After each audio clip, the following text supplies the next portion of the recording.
નમસ્કાર વિદ્યાર્થી મિત્રો, જીપીએસસી ઓનલાઈન એપમાં આપ સૌનું હાર્દિક સ્વાગત છે। મિત્રો, આપણે જે મેઇન્સના અલગ અલગ ટોપિક છે એમની ચર્ચા કરી રહ્યા છીએ। ઓકે, તો આજનું સેશન છે એ ખૂબ જ અગત્યનું છે, કારણ કે આજનું સેશન છે એમાં આપણે એક આખું પેપર છે એના વિશે ચર્ચા કરવાના છે, અને એ પેપર એટલે એસેનું પેપર। ઓકે, તો તમે જો કે આપણો મુખ્ય મુદ્દો જ એ છે કે how to write a good essay, કઈ રીતે સારો નિબંધ લખી શકાય। કે હવે આમાં ઘણા બધા અલગ અલગ એપ્રોચીસ રહેલા છે।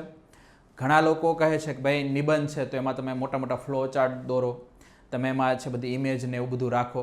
ઘણા લોકો છે એ પ્રકારે કહે કે ભાઈ તમે એમાં છે ખૂબ બધા સુવિચારો ઉમેરો, ઘણા જે મહાન મહાન વ્યક્તિઓ છે એમના જે કોટ્સ છે એ ઉમેરો। ઓકે, તો આપણે બધી બાબતો જોવાની છે કે એક સારો એસે લખવા માટે કઈ વસ્તુ છે એ હોવી જોઈએ, તમારે કઈ બાબતો ધ્યાનમાં રાખવાની છે। પણ આ બધી વસ્તુ પહેલો જ પ્રશ્ન મારો એ છે કે આ પેપર છે એ અગત્યનું શા માટે છે।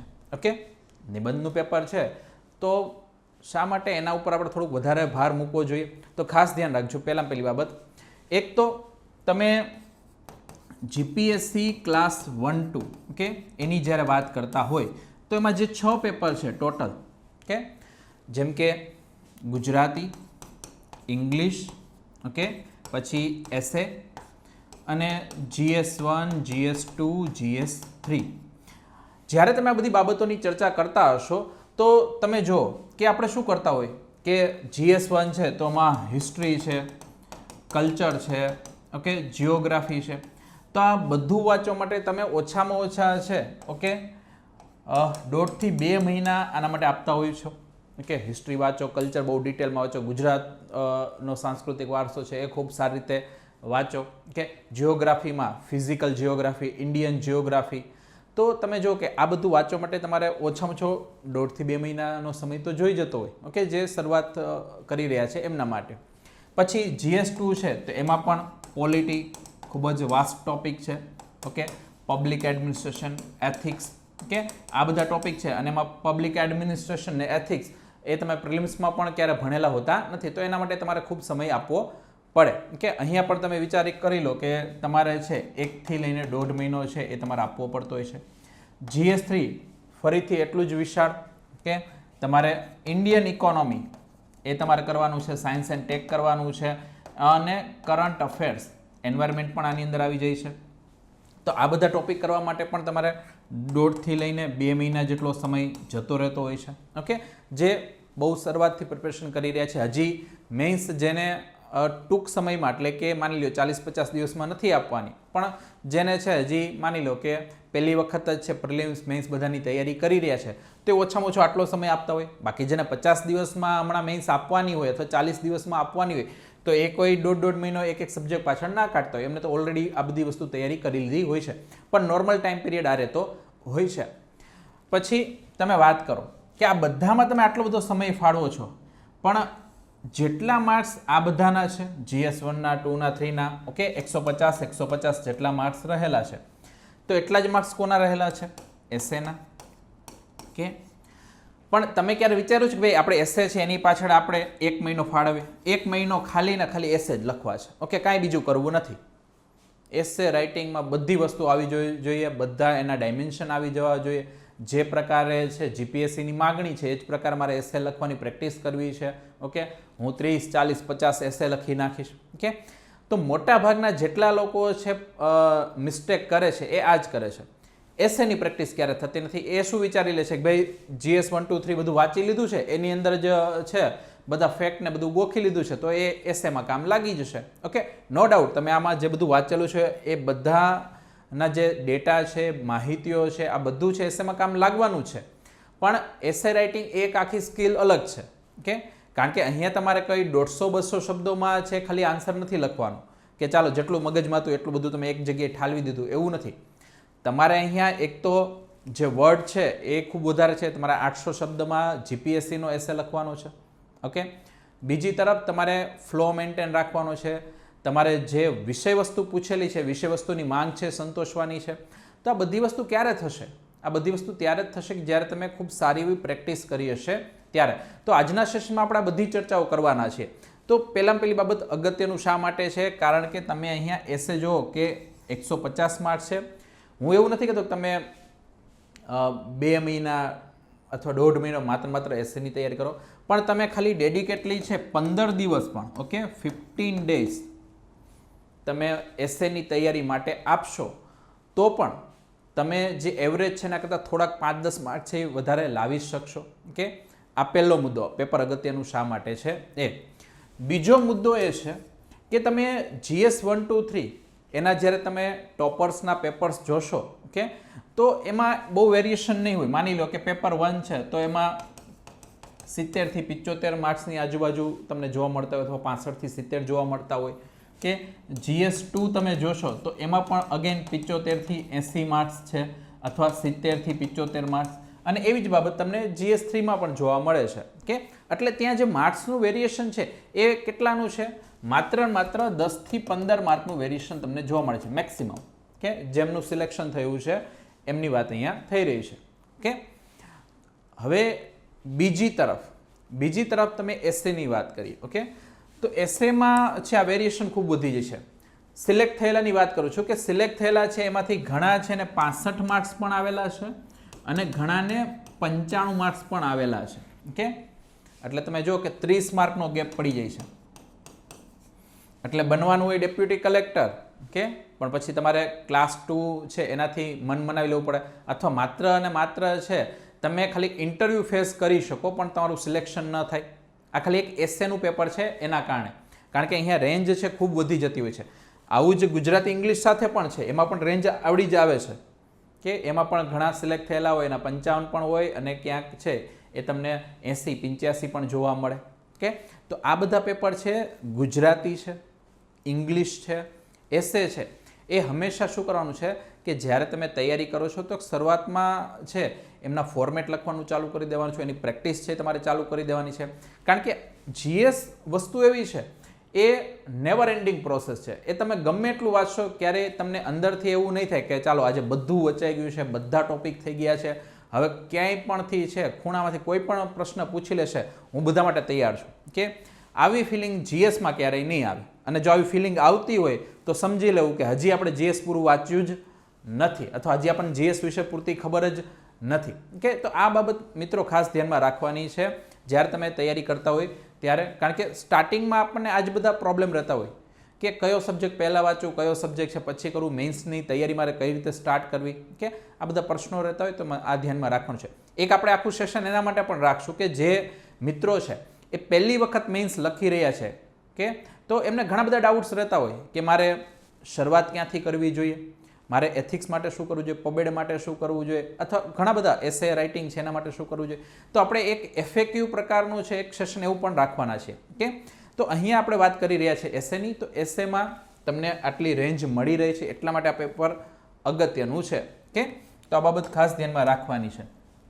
તો સિમ્પલ મેં તમને કહ્યું એ પ્રમાણે કે GSના પેપરમાં ટોપર્સના માર્ક્સ એમાં કોઈ તફાવત એટલો જોવા નહીં મળે. જે પણ તફાવત છે આ 3 પેપરમાં છે, અંગ્રેજી, ગુજરાતી અને નિબંધ છે એમાં. ઓકે, એમાં 65 આવે અને 95 પણ આવે છે. એટલે આ બાબત આપણે ખાસ ગાંઠે બાંધીને રાખવાની છે કે મારે તૈયારીમાં ધ્યાન રાખવાનું છે. ઓકે, આપણે બધા છે એ શા માટે આ વસ્તુ ભણી રહ્યા છીએ? ઓકે, આપણે કોઈ માસ્ટરી તો આમાં કરવી નથી. આપણું ટાર્ગેટ શું છે? વધારે માર્ક્સ અચીવ કરવા. મેઇન્સમાં કઈ રીતે મને 5 માર્ક એ બીજા કરતાં વધારે મળી જાય એ મારે જોવાનું રહેતું હોય છે. કે તો એના પર આપણે ટાર્ગેટ રાખવાના છીએ. ચાલો,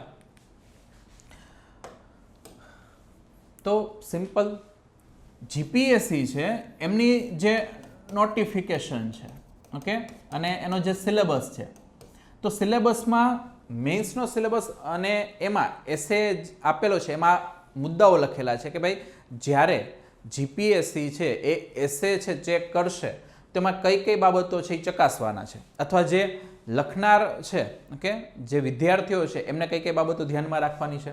તો ધ્યાન રાખજો, એમને આ વસ્તુ લખેલી છે ભાઈ this paper is design to test candidates. Okay, શેના માટે ડિઝાઇન કરવામાં આવેલું છે? કેન્ડિડેટને ટેસ્ટ કરવા માટે.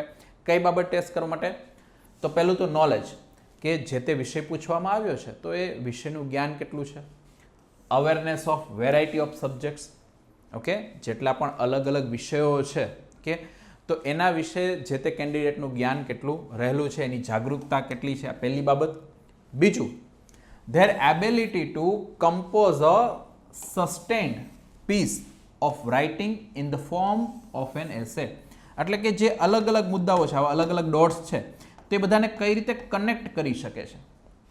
કારણ કે એસેમાં તો એ જ વસ્તુ છે, તમને જે મુદ્દો પૂછવામાં આવ્યો છે તો એની અંદર સબ ટોપિક ઘણા બધા હોઈ શકે, તો એ બધાને તમે એકબીજા સાથે કઈ રીતે લિંક કરી શકો છો એસેના ફોર્મમાં.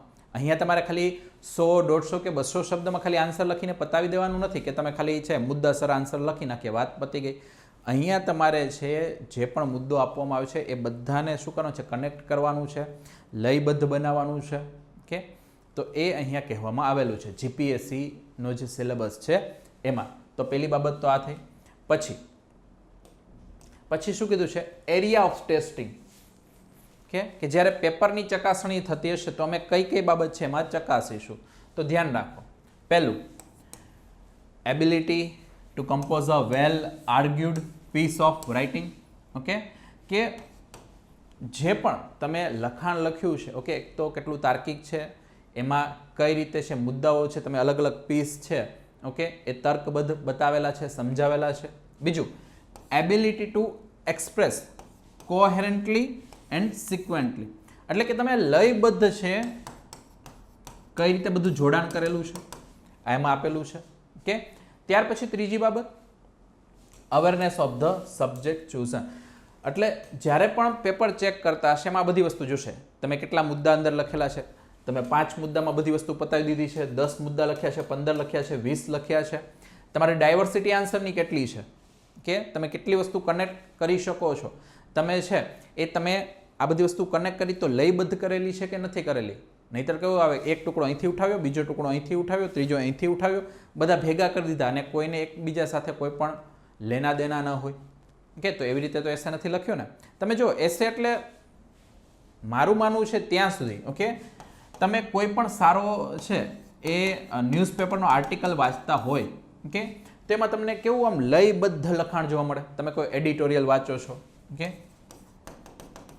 કે એડિટોરિયલમાં શરૂઆતમાં થોડીક પૂર્વ ભૂમિકા આપેલી હોય, પછી અંદર ફિગર્સ, ડેટા સાથે જે પણ મુદ્દો છે બહુ સારી રીતે છે સમજાવવામાં આવ્યો હોય, એની સાથે અલગ અલગ સબ્જેક્ટ છે, પોલિટિક્સ એ જોડવામાં આવ્યું હોય, જિયોગ્રાફીની બાબત હોય તે બતાવવામાં આવેલી હોય, હિસ્ટોરિકલ બાબતો છે એ બતાવવામાં આવી હોય, બંધારણની કોઈ બાબતોની સાથે લાગતી વળગતી હોય તો એ બતાવવામાં આવેલી હોય. ઓકે, તો બધા અલગ અલગ વિષયોનું જોડાણ તેની સાથે કરવામાં આવે, કે લયબદ્ધતા હોય, માહિતીઓ આપેલી હોય, ફેક્ટ્સ આપેલા હોય, કોઈ સારા રિપોર્ટ હોય એ એમાં બતાવવામાં આવેલા હોય.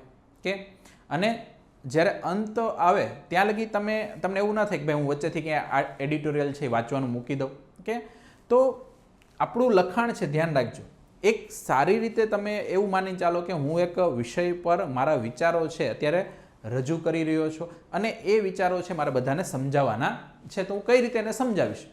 કે તો પહેલાં પોતાની સાથે આ બધી વાત કરવાની છે તમારે, જ્યારે પણ તમારે એસે રાઇટિંગ કરવાનું છે અથવા પ્રેક્ટિસ ચાલુ કરવાની છે. કારણ કે શરૂઆતમાં તો આપણે પહેલાં પ્રેક્ટિસ જ કરશું, પછી એક્ઝામમાં લખશું.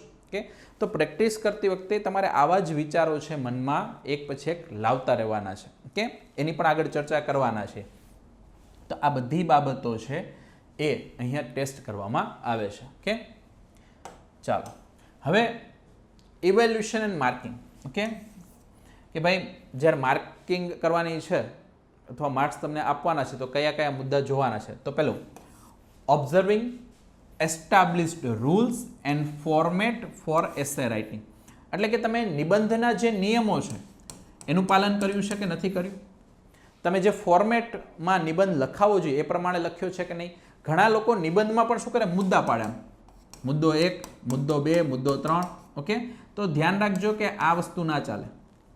નિબંધ તો છે એ આ રીતે ફકરામાં જ તમારે લખવાનું છે. ઓકે, તમારે ફકરામાં જ આ બધી વસ્તુ આ રીતે બતાવવાની છે, એમાં કોઈ આ મુદ્દા બિલકુલ નહીં ચાલે. આ જ રીતે તમારે લખવાનું છે. ખાસ ધ્યાન રાખજો, પેરેગ્રાફ છે એમાં પહેલી વસ્તુ આ ધ્યાન રાખજો. એટલે ફોર્મેટ છે એનું પાલન તમે કેટલું કર્યું છે, નિબંધના નિયમો છે એનું કેટલું પાલન કર્યું છે, એ પ્રમાણે માર્ક્સ મળશે.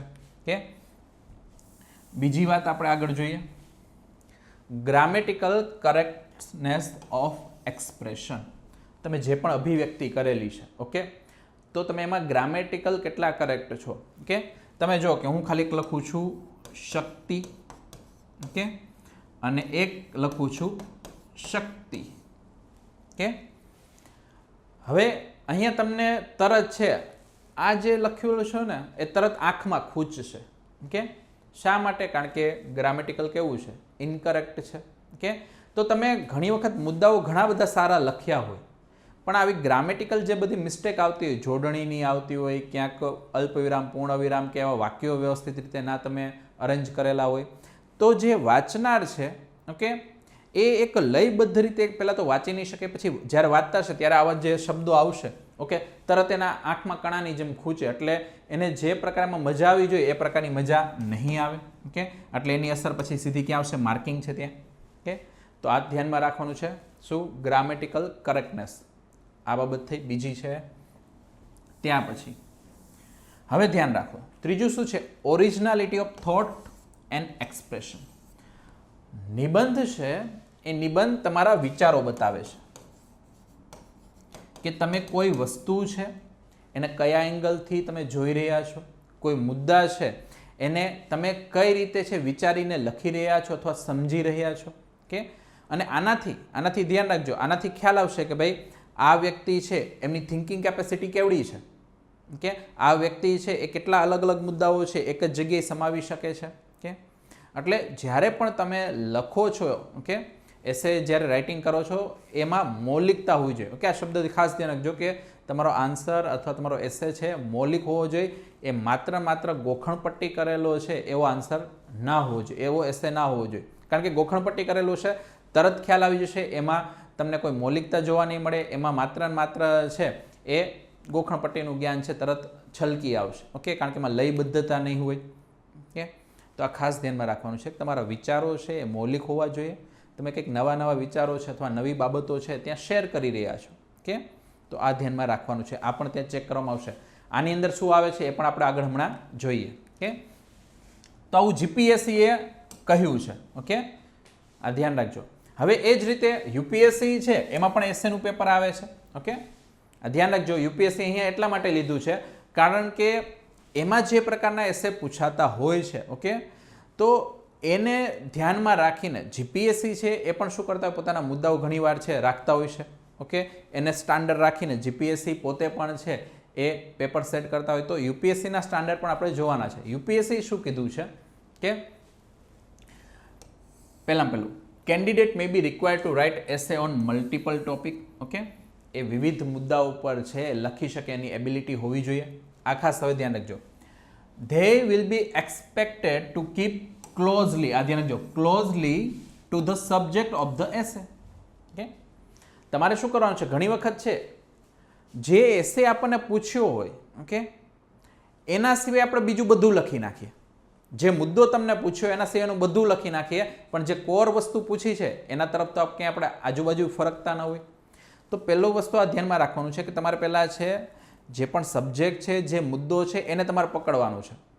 ઓકે, એને તમારા મગજમાં કેપ્ચર કરીને રાખવાનું છે કે ભાઈ જે પણ મારો આખો એસે છે આ કેન્દ્રની આજુબાજુ જ ફરશે.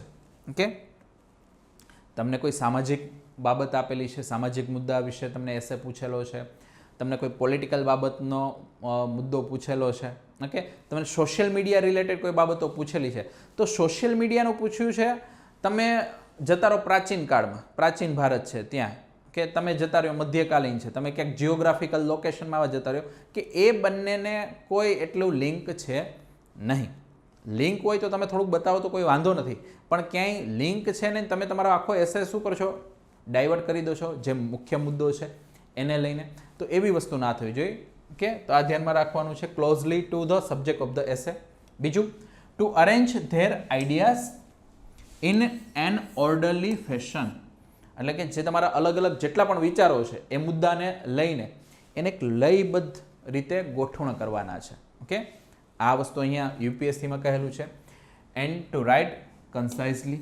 ઓકે, નકરી વાર્તા નથી કરવાનું. ઓકે,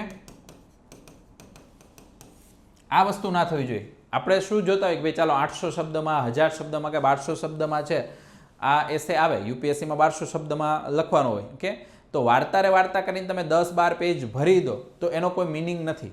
ઓકે, જે પણ છે એ તમારા મૌલિક વિચારો હોવા જોઈએ, કન્સાઇઝલી લખવાનું છે, લયબદ્ધ લખવાનું છે. આ ખાસ ધ્યાનમાં રાખશો. ઓકે, તો credit will be given for effective and exact expression. કે તમને જે પણ માર્ક્સ મળશે એ કઈ રીતે મળશે, જે પૂછ્યું છે એ જ તમે લખો છો.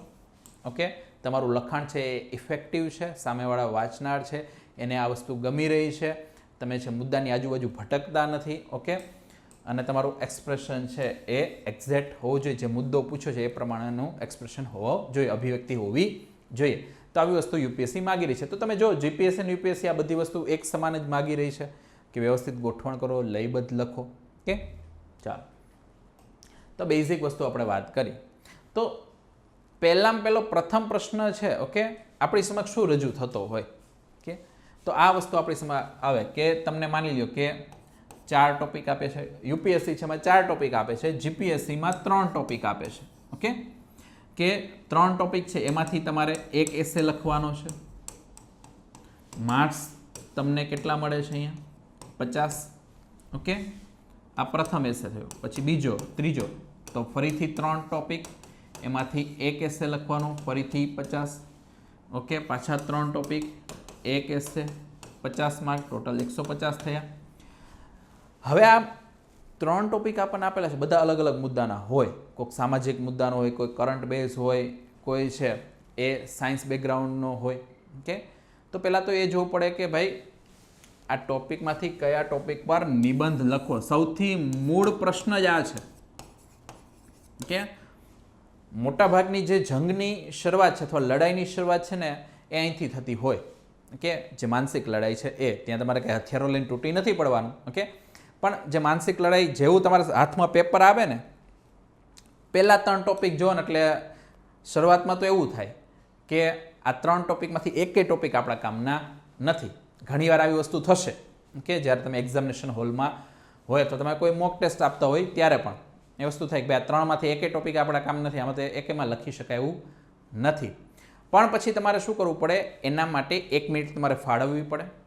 થોડુંક તમે છે ઝીણવટપૂર્વક, ઊંડાણપૂર્વક છે કોઈ ટોપિક વાંચવાનું શરૂઆત કરો.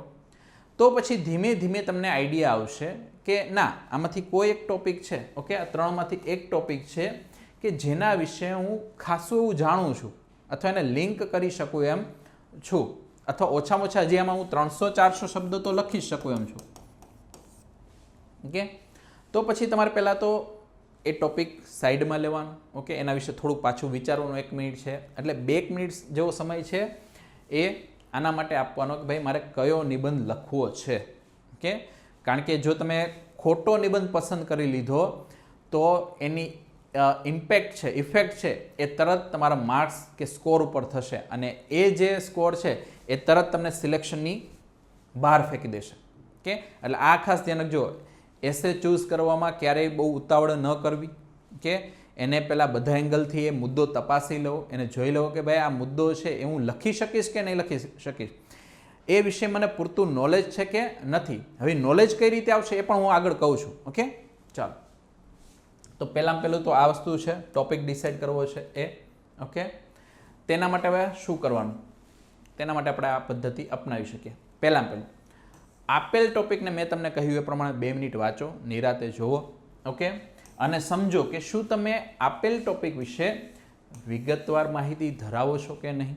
ઓકે, એ પોતાને પ્રશ્ન પૂછવાના કે આ મુદ્દો છે. ઓકે, તો એમાં પહેલાં તો કયા કયા મુદ્દાનો હું સમાવેશ કરીશ અથવા કયા કયા જે એંગલથી હું આ એસે લખી શકીશ. ઓકે, પછી આમાં કોનું મહત્ત્વ રહેલું છે. ઓકે, કોનું મહત્ત્વ રહેલું છે. પછી કે આના સામાજિક મુદ્દા કયા છે, આના આર્થિક મુદ્દા કયા છે, આના પોલિટિકલ રાજકીય મુદ્દા કયા છે, આના સાંસ્કૃતિક મુદ્દા કયા છે. ઓકે, આના છે એ સાયન્ટિફિકલી અથવા વૈજ્ઞાનિક મુદ્દામાં કયા કયા આની સાથે જોડાયેલા છે. આમાં આંતરરાષ્ટ્રીય બાબતો કોઈ આની સાથે હું કનેક્ટ કરી શકીશ કે નહીં કરી શકું. આમાં છે હું કોઈ નૈતિકતાની બાબતો છે એ લાવી શકીશ કે નહીં. હું આમાં છે કોઈ બંધારણના મુદ્દા છે એડ કરી શકીશ કે નહીં કરી શકું. ઓકે, તો આ બધા એંગલથી છે તમારે પહેલાં શું કરવું પડશે, બધું વિચારવું પડશે. એના માટે તમારે શું કરવું પડશે કે જે પાછળનું પેજ તમને આપેલું છે એ કેના માટે હોય છે, રફ કામ માટે. ઓકે, રફ કામ માટે પેજ આપેલું હોય છે, એમાં તમારે પાર્ટ પાડી દેવાના એસે છે, અથવા 2 પેજ હોય તો તમે છે 2 થી 3 પાર્ટ પાડી શકો, જેમાં તમે 3 એસેનું રફ કામ કરી શકો. ઓકે, હવે અહીંયા તમારે છે આ રીતે બધા મુદ્દા પહેલાં જેટલા મગજમાં વિચારો હોય, ઓકે, જ્યારે તમે ચૂઝ કરો છો કોઈ પણ એક પર્ટિક્યુલર એસે, તો એના જેટલા પણ રેન્ડમલી જેટલા વિચારો આવતા હોય એ બધા તમારે શું કરી દેવાના છે, અહીંયા નોટ ડાઉન કરી દેવાના છે. ઓકે, ભલે એક મુદ્દો અહીંયા લખાય, એક અહીંયા લખાય, એક અહીંયા લખાય, આ લખાય. ઓકે, એ કોઈ ઇશ્યુ નહીં, એ તમે લખી દીધા, પહેલાં આખું માઇન્ડ ખાલી કરી દીધું કે આટલા સમય મને આટલા વિચારો આવે છે. ઓકે, હજી 50% જ વિચારો આવતા હશે, એવું નથી કે 100% તમને બધા વિચારો એકસાથે આવી જશે, પણ 50% મગજમાં જેટલા વિચારો છે એ પહેલાં અહીંયા કરી દીધા. પછી એકબીજાને અહીંયા લિંક કરવાની કોશિશ કરો. પહેલા મુદ્દો હું આ લખીશ, બીજો આ લખીશ, ત્રીજો આ લખીશ, ચોથો આ લખીશ, પાંચમો આ લખીશ. ઓકે, એમ પછી ધીમે ધીમે છે એ થોડુંક કનેક્ટ કરવાની કોશિશ કરો. અહીંયા છે તમે આ રીતે પણ માઇન્ડ ચાર્ટ છે અલગ અલગ બનાવી દો કે અમારો મુદ્દો, એમાં પહેલો ટોપિક આ, બીજો આ, ત્રીજો આ, ચોથો આ, પાંચમો આ, છઠ્ઠો આ, સાતમો આ. પછી આના સબ ટોપિકમાં હું આવું લખીશ. ઓકે, આના સબ ટોપિકમાં આ લખીશ, આના સબ ટોપિકમાં આ લખીશ, આના સબ ટોપિકમાં આ લખીશ. ઓકે, આનામાં આ લખીશ, આનામાં આ લખીશ. તો આ રીતે તમે એ શું કરી શકો છો, તમારું રફ કામ વ્યવસ્થિત રીતે કરી શકો છો. એક પિક્ચરાઇઝેશન છે એ પ્રકારે ત્યાં ઉપસાવી શકો છો કે મારો એસે છે એમાં આવા મુદ્દા હશે. કે પહેલું કામ તમે આ કરશો. ઓકે, તો એનાથી તમને ખ્યાલ આવશે કે ભાઈ આ ટોપિક વિશે હું પૂરતા પ્રમાણમાં લખી શકીશ કે નહીં લખી શકું. ઓકે, ચાલો હજી આગળ બધું જોવાના છે. ઓકે, પછી પાછો આ પ્રશ્ન આપણી સમક્ષ આવશે, શું તમે આપેલ મુદ્દા છે એમાં 700 થી 800 શબ્દ જેટલું લખી શકો છો? પોતાના પ્રશ્ન પૂછવાના કે ભાઈ આ કોઈ 100-150 શબ્દવાળું નથી કે ચાલો 15-20 લાઈન ગમે તેમ ભેગી કરીને હું લખી નાખીશ તો મારા છે 150-200 શબ્દો થઈ જશે. ના, એવું નથી. અહીંયા તમારે 700 થી 800 શબ્દમાં લખવાનું છે. ઓકે, એટલે તમારે ડીપ થિંકિંગ એમાં જોશે. તો પહેલું તો આ બધું અત્યારે શરૂઆતની ખાલી શું છે, પોતાને તૈયાર કરવા માટેની અત્યારે સૂચિ બનાવી રહ્યા છે. ઓકે, લિસ્ટ બનાવી રહ્યા છે કે ભાઈ કેટલી વસ્તુમાં આપણે અહીંયા પાસ થઈએ છીએ. ઓકે, ચાલો. ત્રીજું, આપેલ મુદ્દાના તથ્યો અને ડેટા તમારી પાસે છે કે નહીં.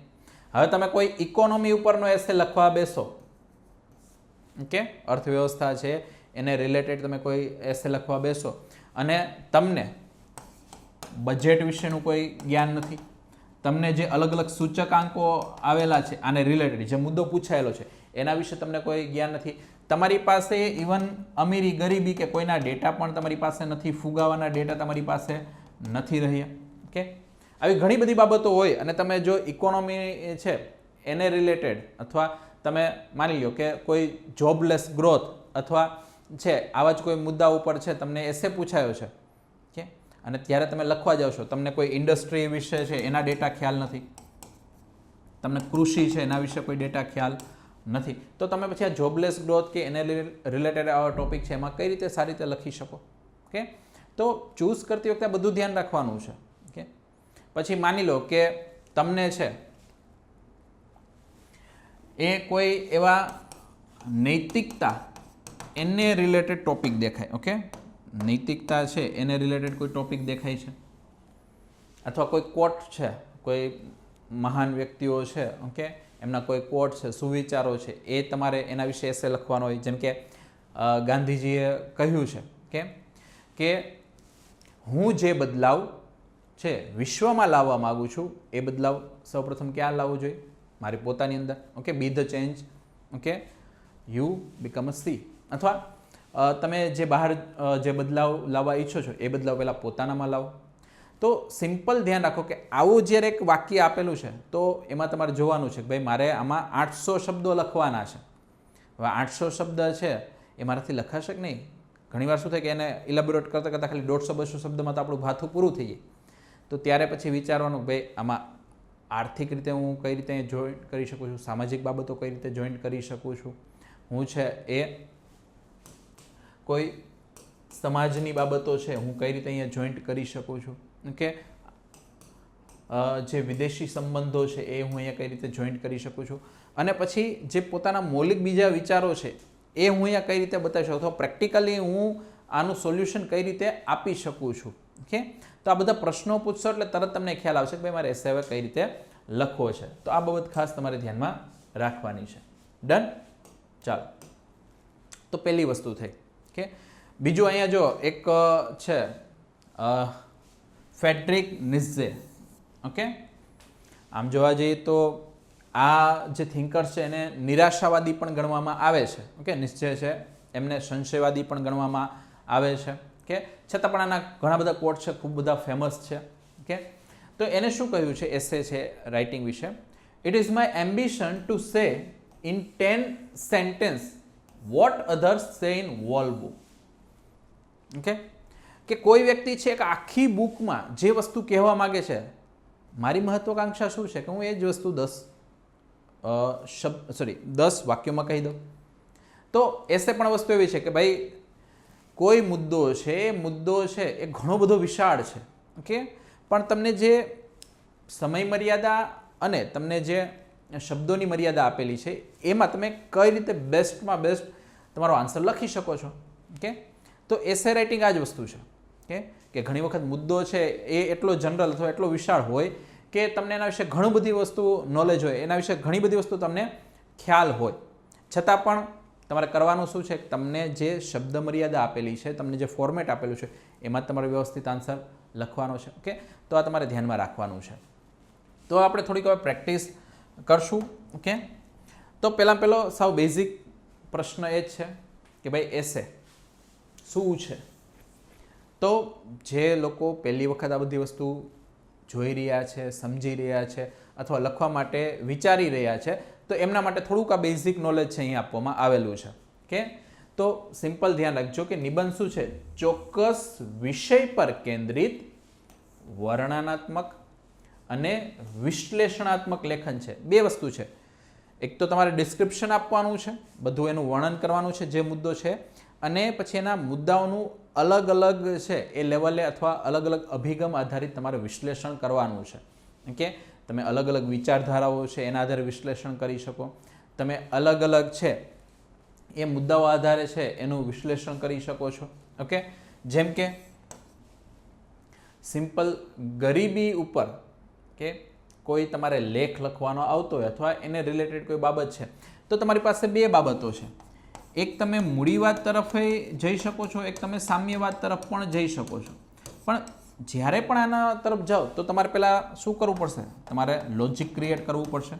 તમે મૂડીવાદ તરફ જઈને ગરીબી હટાવવા માગતા હોય તો કઈ રીતે હટાવી શકો, અથવા તમે સામ્યવાદ તરફ જઈને ગરીબી હટાવવા માગતા હોય તો કઈ રીતે તમે એને હટાવી શકો. તો આ બધા પ્રશ્નો પણ તમને થવા જોઈએ. ઓકે, એટલે એસે લખવું એ કન્ટિન્યુ પ્રોસેસ છે. એ જ્યારે પણ તમે લખતા હોય તમારે પોતાના બધી વસ્તુ પ્રશ્નો પૂછતી રહેવાની છે. ઓકે, તો આ બાબત આપણે ખાસ ધ્યાનમાં રાખશું. તો પહેલી બાબત આ થઈ. ઓકે, વર્ણનાત્મક અને વિશ્લેષણાત્મક લેખ છે, પરંતુ આ સમાન વિષય પરના અન્ય કોઈ પણ પ્રકારના લખાણ અને બંધારણમાં કેવા છે? અલગ છે. એટલે તમે ખાલી 150 કે 200 શબ્દોમાં જે આન્સર ખાલી રાઇટિંગ કરતા હોય, જીએસનો આન્સર લખતો હોય એના કરતાં ઘણું બધું અલગ છે. એનું બંધારણ ને બધી વસ્તુ અલગ છે. બીજું, નિબંધ એક એવા પ્રકારનો લેખન છે જેના મૂળમાં એક ચોક્કસ થીમ, આ ધ્યાન રાખજો, એક ચોક્કસ થીમ રહેલ હોય. અને બીજું, એમાંના લખાણમાં સરળતા હોવી જોઈએ, નમ્રતા હોવી જોઈએ, લય એટલે કે પ્રવાહ હોવો જોઈએ, અને એક સુવ્યવસ્થા તમને ચિહ્નિત થવી જોઈએ. એટલે એક વ્યવસ્થિત પ્રકારની ગોઠવણ છે તમને જોવી મળવી જોઈએ, તો એક ઓર્ડરમાં એક વસ્તુ આખેલી હોવી જોઈએ. તો આ ધ્યાનમાં રાખવાનું છે કે આ બધી બાબતો તમારે ખાસ ધ્યાનમાં રાખવાની છે જ્યારે પણ તમે કોઈ એસે રાઇટિંગ કરતા હોય ત્યારે. તો અહીંયા એક ધ્યાન રાખો કે વ્યક્તિ કોઈ તમારો એસે વાંચે છે, ઓકે, તો એને એક થીમ ખ્યાલ આવી જોઈએ કે ભાઈ તમારા આખા એસેની થીમ આ રહેલી છે. ઓકે, અને જ્યારે તમે લખો છો, ઓકે, તમે એસે જ્યારે લખી રહ્યા છો તો તમારે પણ એક પહેલાં થીમ ડિસાઇડ કરવાની છે કે મારો જે આ એસે છે એ કઈ થીમ ઉપર હું આગળ વધારીશ. ઓકે, તમને ખબર જ નથી કે ભાઈ મારે માની લો કે વુમન એમ્પાવરમેન્ટ. ઓકે, આ બહુ જૂનો મુદ્દો છે, બધાને ખ્યાલ જ હોય છે. ઓકે, તો સ્ત્રી સશક્તિકરણ છે એના ઉપર મારે લખવું છે. ઓકે, હવે હું આ મુદ્દો છે, મારી જે થીમ છે એ સામાજિક મુદ્દાઓ તરફ વધારે લઈ શકું. ઓકે, આર્થિક મુદ્દાઓ છે એના તરફ જઈ શકું છું. ઓકે, રાજકીય મુદ્દાઓ છે એના ઉપર પણ હું જઈ શકું છું. ઓકે, તો તમારે પહેલાં જ્યારે પણ એસે લખતા હોય તમારે થીમ જોવાની કે ભાઈ મારું જે મેઇન એસે છે એ કોની આજુબાજુ ફરશે. મુદ્દો છે એ તો છે જ, પણ મુદ્દાની અંદર મારી થીમ છે એ કેટલી હોવી જોઈએ અથવા કેવા પ્રકારની હોવી જોઈએ, આ તમારે ખાસ ધ્યાનમાં રાખવાનું છે. ઓકે, ચાલો હવે આગળ આપણે જોઈએ અહીંયા તો ઇટ શુડ જનરલી અવોઇડ અનવાઇડલી એક્સપ્રેશન. કોઈ વધારાના એક્સપ્રેશન અથવા કોઈ વધારાની માહિતી કે એ વસ્તુ નથી કરવાની. અનનેસેસરી એક્સપોઝિશન. ઘણા લોકો છે શું કરવા લાગીએ કે બાલ કી ખાલ કે જરૂર હોય કે ના હોય એટલી એક મુદ્દાને એવી રીતે ચીરફાડ કરી નાખે કે જે એમાં માગ્યું જ નથી. વધારે એક્સપોઝ કરી નાખે. પછી એક્સેસિવ ફેક્ટ. ઘણા લોકો છે માની લો કે એને ગોખણિયું જ્ઞાન ખૂબ વધારે હોય, એમની પાસે ઘણા બધા ડેટા અને ઘણી બધી માહિતીઓ રહેલી હોય, તો લાઈને ડેટા અને લાઈને ફેક્ટ છે એ ઉમેર જ રાખે. તો મેં પહેલાં જ તમને કહ્યું કે આ કોઈ જીએસનો આન્સર નથી, આ એસે છે. એટલે એના કરતાં અલગ જ થવું જોઈએ. જીએસનો કોઈ આન્સર તમે નથી લખી રહ્યા, એસે તમે રાઇટ કરી રહ્યા છો, તો એના અનુસાર છે તમારે શું કરવાનું છે, તમારી લેખન કળા છે તમારે વિકસાવવાની છે. વધારે ફેક્ટ્સ છે એ નથી રાખવાનો. સ્પેશિયલી નંબર તમે લાઈન છે કે ભાઈ 10% આટલો ગ્રોથ થયો, આમાં 200 છે એ આટલી વસ્તુ જોડાયેલી છે, આમાં 10 છે આ જોડાયેલું છે, 30 છે આ મુદ્દામાં રહેલા છે. તમે લાઈને ડેટા અને ફેક્ટ્સ ને નંબરના બધું રાખો તો એના કારણે જે વાંચનાર છે એની લયબદ્ધતા આખી તૂટી જાય. બીજું તમે જે લખાણ લખ્યું છે એમાં માત્ર ફેક્ટ દેખે, તમારી કોઈ મૌલિકતા અથવા જે તમે મુદ્દો કઈ રીતે કહેવા માંગો છો એ એમાં ખ્યાલ નહીં આવે. એટલે એક્સેસિવ ફેક્ટ અને જે વધારે પડતું એક્સપોઝર છે એનાથી બચવાનું છે. તો સિમ્પલ અહીંયા તમે એક લાઈનમાં જોઈ શકો ભાઈ નિબંધ શું છે, એક લેખન છે જે બાળપણથી યુવાની અને ત્યારબાદ પરિપક્વતા સુધી શું થાય છે, વિકસિત થાય છે. એટલે સિમ્પલ તમે એસે રાઇટિંગ શરૂઆત કરો તો એવું નથી કે શરૂઆતમાં તમે બહુ સારામાં સારું એસે બધું લખી નાખો. ધીમે ધીમે તમે અત્યાર સુધી જે પણ વાંચેલું હશે, વિચારેલું હશે, તમારા જે થોટ્સ હશે એ સીધું ક્યાં રિફ્લેક્ટ થશે, તમારા એસેમાં બધી વસ્તુ રિફ્લેક્ટ થશે. એમાં ખ્યાલ આવશે કે ભાઈ તમે કઈ રીતે વિચારી રહ્યા છો, સમજી રહ્યા છો. પછી જેમ તમે પોતાનામાં કરેક્શન કરતા જશો, પોતાનામાં સુધાર લાવતા જશો, પોતાના થિંકિંગ લેવલ ઉપર, પોતાના લખાણ ઉપર, એ જ રીતે શું થવા લાગશે, આ એસે છે એક પછી એક પરિપક્વ થતો જશે. એટલે તમે પહેલો એસે લખો, બીજો લખો, તમે બધું વાંચો, વિચારો, સમજો, તો એની તરફ તમને અસર જોવા મળે. ઘણી વખત એવું થાય કે માની લ્યો તમે એસે છે આની પહેલાં કોઈ એટલી વાર પ્રેક્ટિસ જ નથી કરી, પણ તમે ઓલરેડી તમારા મનમાં છે તમે પહેલેથી આવું બધું વસ્તુ બહુ વિચારતા રહેતા કે ભાઈ આવો મુદ્દો હોય તેના પર શું કરવું જોઈએ, આ બધું છે એ શું કરવું જોઈએ, આ બધા થિંકિંગ લેવલ તમારી પાસે છે. તો બની શકે કે તમે પહેલી વાર એસે લખતા હોય છતાં પણ સારો એસે લખાઈ જાય. કારણ કે તમારું માઇન્ડમાં એ પ્રકારની જ ઓલરેડી પ્રોસેસ ચાલુ હતી. તમે કોઈ પણ મુદ્દાઓ છે આ રીતે જ એનાલિસિસ કરતા હતા. તો આવું બની શકે છે, પણ દરેક વખતે આવું બને એ જરૂર નથી, અથવા દરેક લોકો સાથે આવું બને એ જરૂરી નથી. તો આખી આ પ્રોસેસ છે, આખી થિંકિંગની પ્રોસેસ લેલી છે ને એટલા માટે તો એસે રાખ્યો છે. એસે રાખવાની જરૂર જ એટલા માટે પડી છે કે ભાઈ તમે કઈ રીતે વિચારો છો, તમે છે એ આ જે સર્વિસીસ છે એમાં તમે ફિટ બેસી શકો છો કે નથી બેસી શકતા. તો એના માટે જ આ વસ્તુ આપણે રાખેલી છે. ક્લિયર? બાકી જે ડેટા ને એ બધું જાણકારી તમને કેટલી યાદ છે કે શું છે એના માટે તો પ્રિલિમ્સ ઓલરેડી લેવાઈ જ ગઈ છે, અને પ્લસમાં જીએસના પેપર્સ છે બધા, તો એમાં આ બધી વસ્તુ આવે છે. આમાં ડેટાની જે જરૂર અહીંયા ઉમેરશો એવું નથી કે આપણે નહીં ઉમેરીએ, પણ માપમાં. ચાલો પછી કોઈ નિબંધમાં સામાન્ય રીતે શું જોવામાં આવે, લેખકની દ્રષ્ટિ, એનો અભિગમ છે એ, એની સમજણ, કોઈ મુદ્દાને લઈને એનો અન્ડરસ્ટેન્ડિંગ પાવર કેટલો છે, એમનું વલણ છે, આ બધું શું થાય ત્યાં રિફ્લેક્ટ થાય, પ્રતિબિંબિત થાય. આ બાબત આપણે ધ્યાનમાં રાખવાની છે. મોટાભાગે આપણે ઘણી વખત શું કરતા હોય કે આપણને ખાલી જે ગોખણિયું જ્ઞાન હોય એ જ બધું ખાલી મૂકી દેતા હોય. તો એ તમારી પાસે નથી માગ્યું. તમે મુદ્દાને લઈને તમારો દૃષ્ટિકોણ તમારી પાસે સમજવા માગે છે. કે તમારી ઉપર છે આવો કોઈ પ્રશ્ન આવી ગયો હોય, તો એને તમે કઈ રીતે સોલ્વ કરો, ધ્યાન રાખો. ચાલો, તો આ બધી બાબતો તમારે ધ્યાનમાં રાખવાની છે.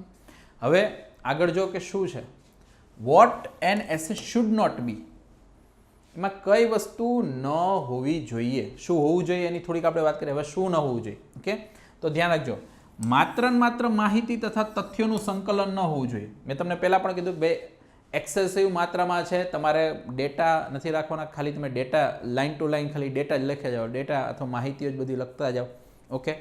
એ રીતે નથી કરવાનું.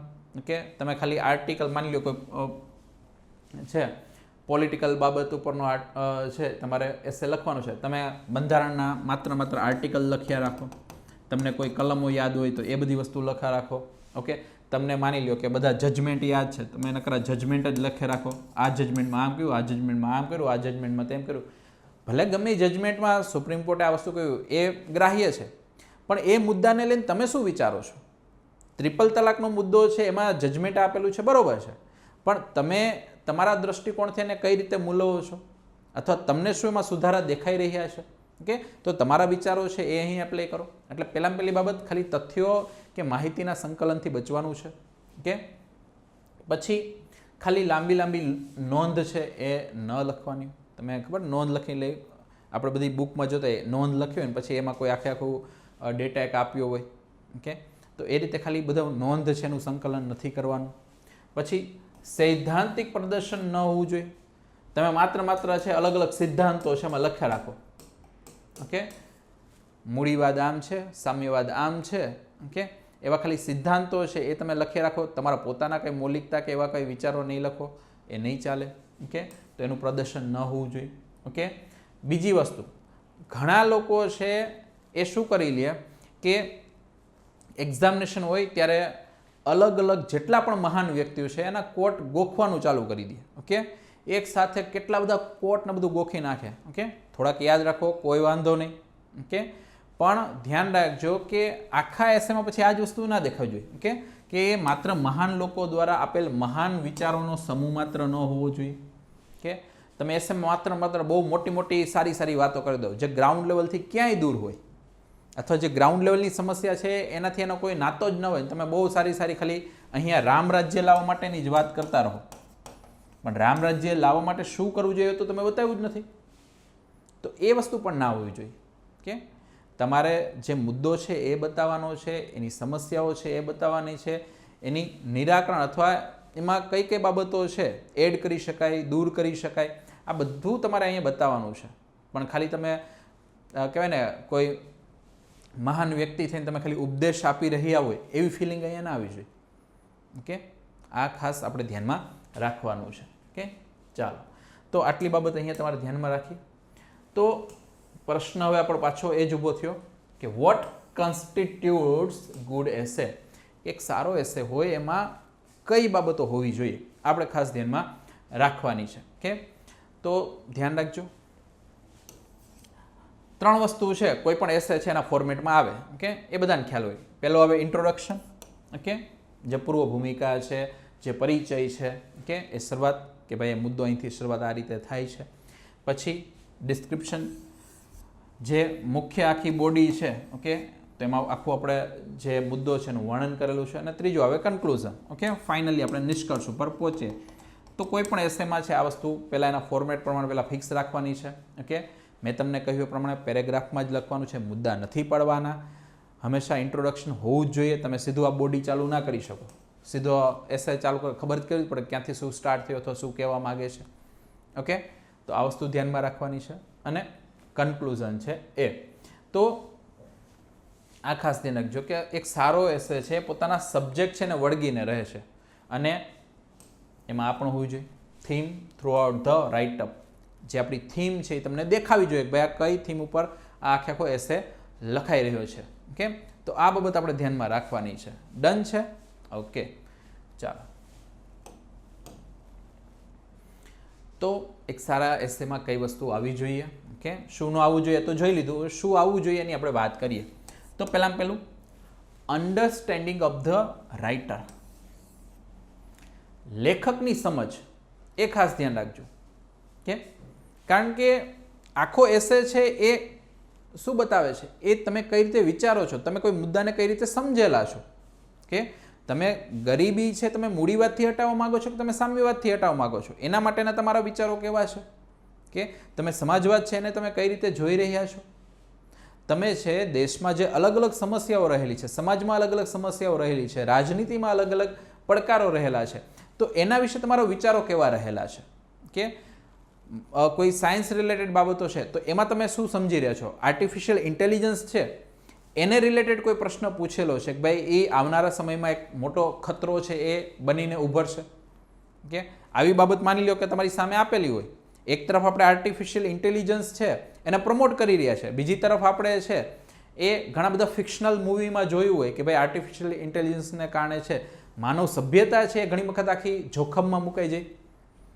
તો આ બધી બાબતો છે એને તમે કયા દ્રષ્ટિકોણથી જોવો છો? આર્ટિફિશિયલ ઇન્ટેલિજન્સને તમે નકારાત્મક દ્રષ્ટિકોણથી જોવો છો કે સકારાત્મક દ્રષ્ટિકોણથી જોવો છો? એને ખતરા સમાન જોવો છો કે આવનારા સમયની સંભાવના તરીકે જોવો છો?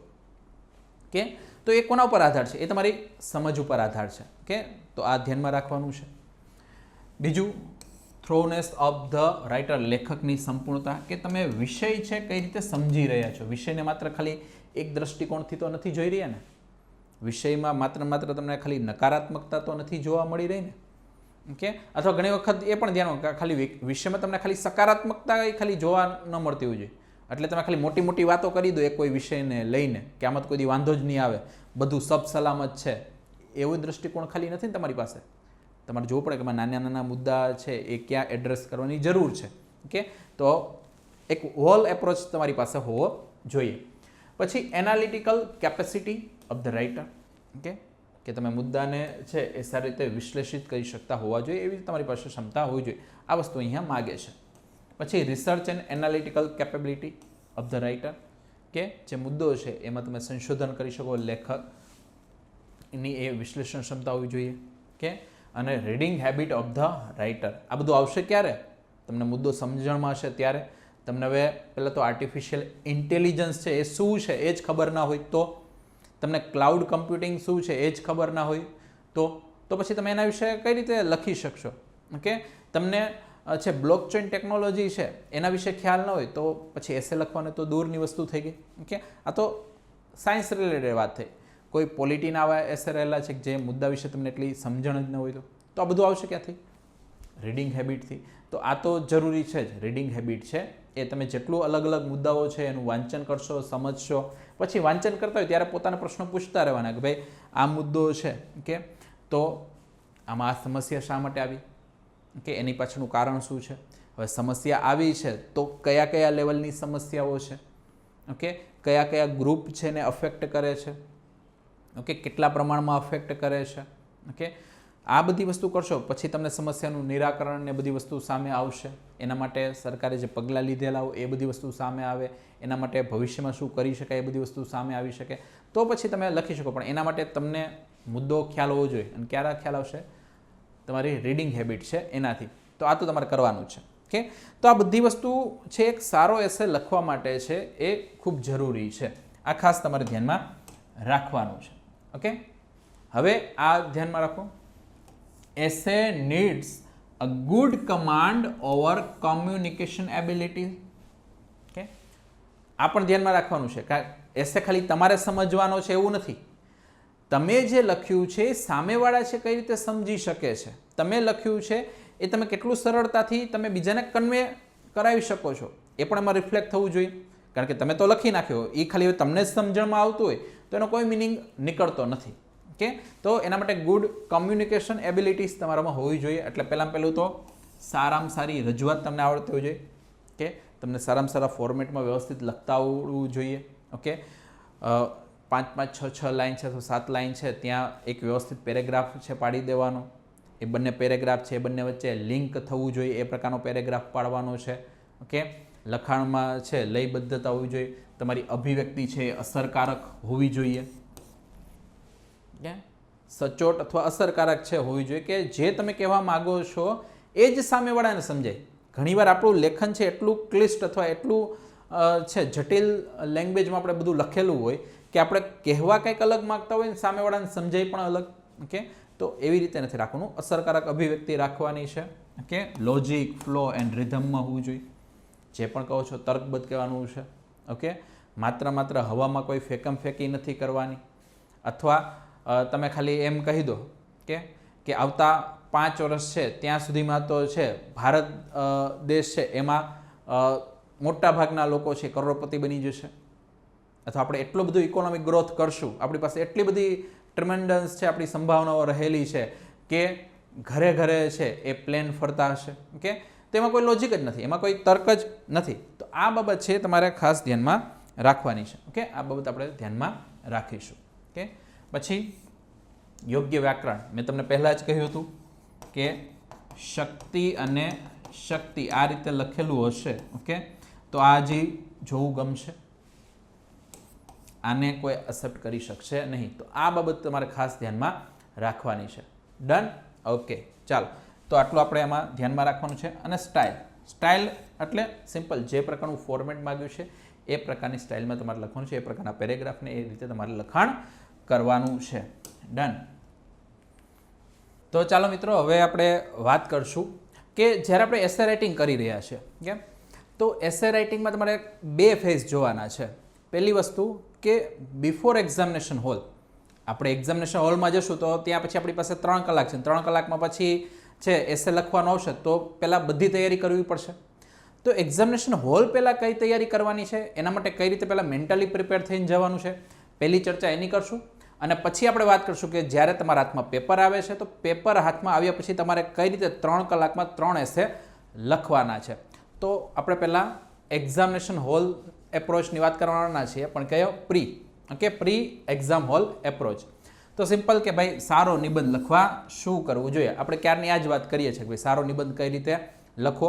તો એમાં અલગ અલગ સ્ટેપ બાય સ્ટેપ આપણે જોઈએ કે એક સારો નિબંધ લખવો હોય તો પહેલાં તમારે શું કરવાનું છે કે જે એસે તમારે એક્ઝામિનેશન હોલમાં 3 કલાકમાં 3 લખવાના છે, તો એની પહેલાં ઘણી બધી પ્રેક્ટિસ છે. પહેલાં આપણે શું કરશું, ઘર બેઠા કરશો અથવા જે પણ જગ્યાએ તમે રીડિંગ કરી રહ્યા હોય ત્યાંથી તમે કરી શકો. ઓકે, તો આ વસ્તુ આપણે જોવાના છે.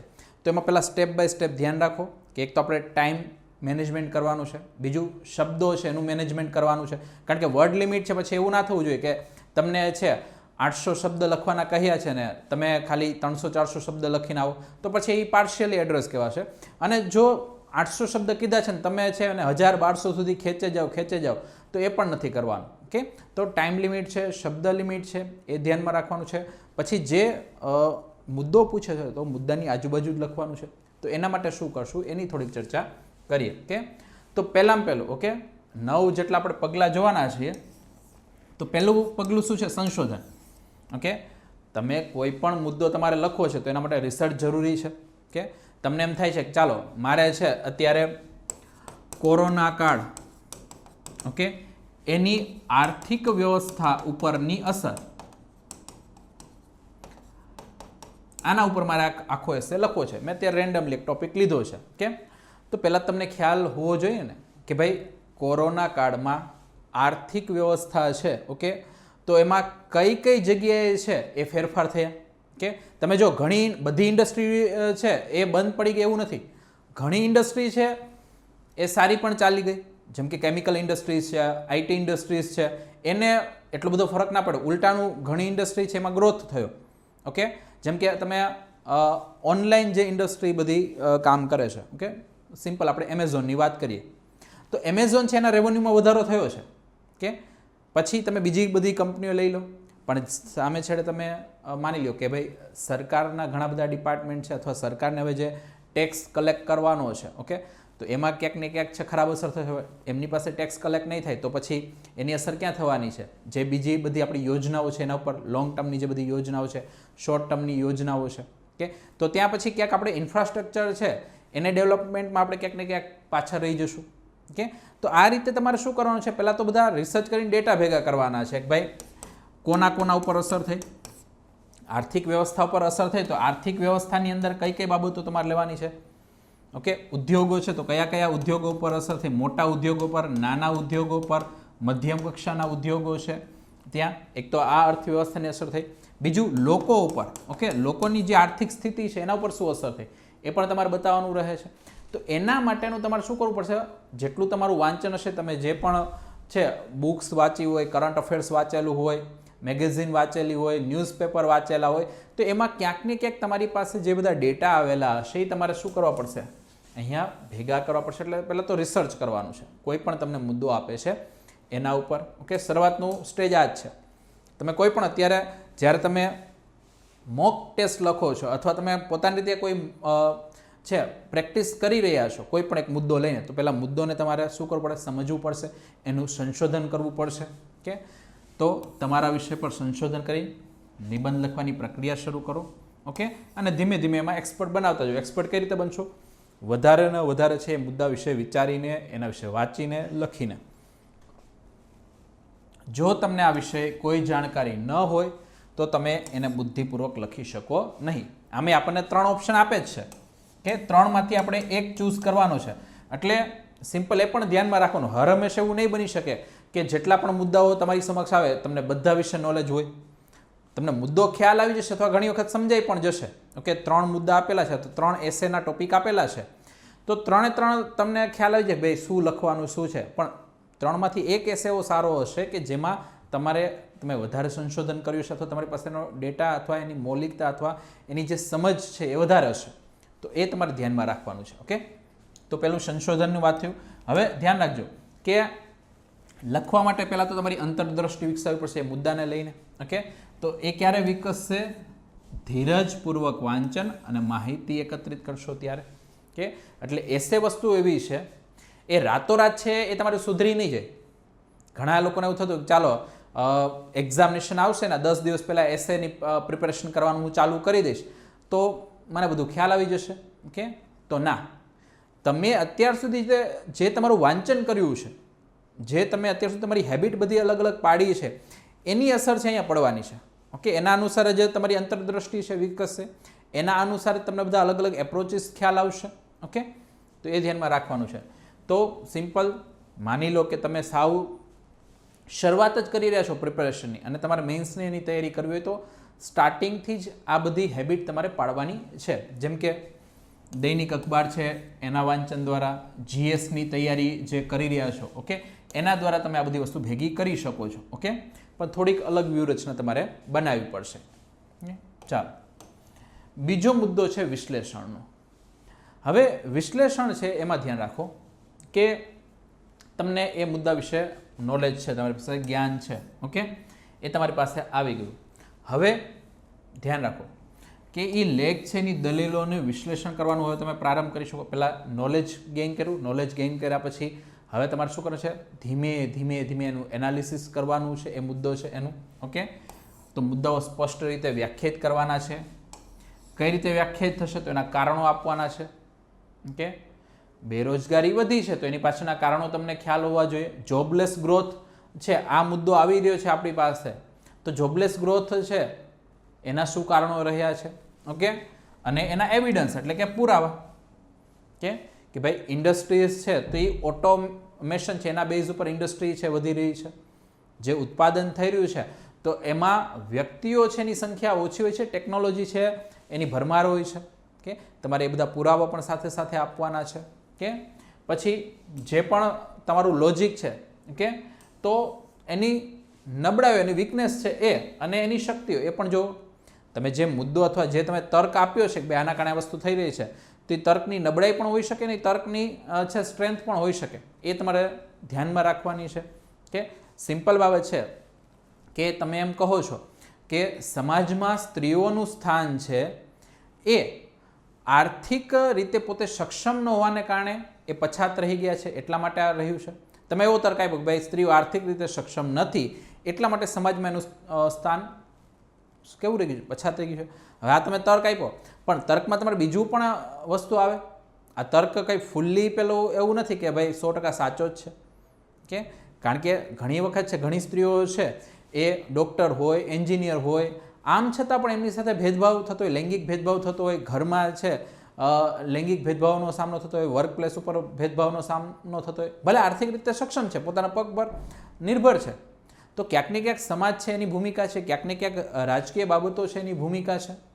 કે તો ખાલી એક તર્કથી બધી વસ્તુ ફિટ ના બેસી શકે. એટલે તમારે એ તર્ક જોવાનો કે એ તર્ક છે એ કઈ બાબતમાં સ્ટ્રોંગ છે ને કઈ બાબતમાં હજી એ તર્ક છે થોડોક વીક પડે છે. ઓકે, પછી એક સારામાં સારી બાબત છે એ તમે અત્યારે કરી શકો. જે વ્યક્તિઓ છે એ કહેવાય ને કે હજી હમણાં જ નિબંધ લખવાનું શરૂ કરી રહ્યા છે, અથવા કે જેઓ છે એમને ખાલી થોડાક નિબંધ લખ્યા છે પણ હજી કઈ રીતે વ્યવસ્થિત નિબંધ લખવો હજી ખ્યાલ નથી, તો એક આ વસ્તુ કરી શકાય કે ભાઈ અન્ય દ્વારા લખાયેલા નિબંધો છે એનું વિશ્લેષણ કરી નિબંધ કેવી રીતે લખવું એ શીખવું. તમે છે માની લો ખાલી ટોપર્સ છે 5 થી 6 ટોપર્સ છે કે જેને એસેમાં સારા માર્ક્સ છે. ટોપર્સ એટલે એવું નહીં કે રેન્ક 1 2 3 4 એ રીતે નહીં, જેને એસેમાં સૌથી વધારે માર્ક્સ આવેલા છે. ઓકે, તો એવા 4-5 વ્યક્તિઓના તમે શું કરો, એસે જુઓ. ઓકે, એનું તમે થોડુંક છે રાઇટિંગ ને બધું જુઓ, એમને કયા મુદ્દાઓ લખેલા છે, કયા મુદ્દાઓ પર એમને માર્ક્સ મળેલા છે. ઓકે, આ થોડુંક તમે એનાલિસિસ કરશો તો પણ તમને થોડુંક ખ્યાલ આવવા લાગશે કે ભાઈ કઈ રીતે સારો એસે લખવો જોઈએ. ઓકે, તો સૌથી શોર્ટ ટ્રીક પણ આ છે કે તમે સારા જેમાં માર્ક્સ મળેલા હોય, જેમાં માની લો કે 27, 28, 30 માર્ક મળેલા હોય 50માંથી.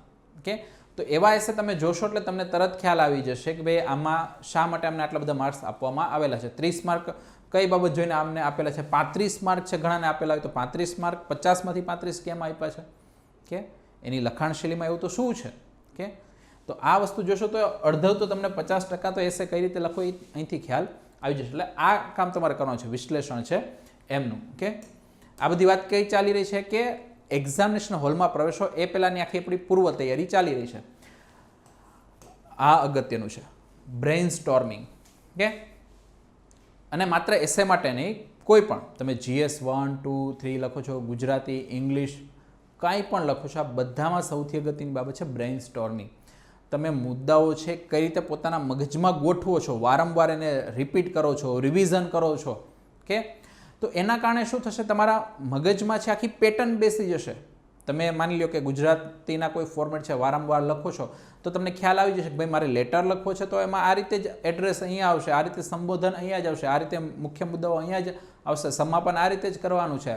કે તમે છે ચર્ચાપત્ર છે વારંવાર લખ્યું હોય, તમે છે એ સંવાદ કૌશલ છે એ વારંવાર લખેલું હોય તો તમને એક મગજમાં છે ઘડ પડી જશે કે પર્ટિક્યુલર મુદ્દા કઈ રીતે લખવા. અને એના માટે તમારે આ બધું બ્રેઇન સ્ટોર્મિંગ કરતું રહેવું પડશે. ને એ કઈ રીતે થશે, પ્રેક્ટિસને કારણે.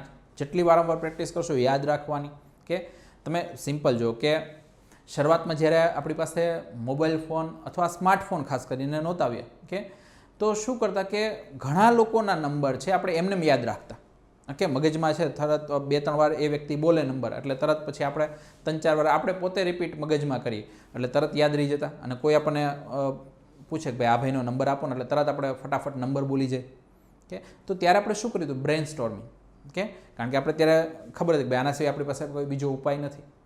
કે તો અહીંયા પણ ખાસ મિત્રો ધ્યાન રાખજો કે અહીંયા પણ તમારી પાસે કોઈ બીજો ઉપાય નથી. કે બ્રેઇન સ્ટોર્મિંગ કર્યા વગર છે તમે ક્યારેય મેઇન્સમાં સારું નહીં લખી શકો. આ લખીને રાખજો.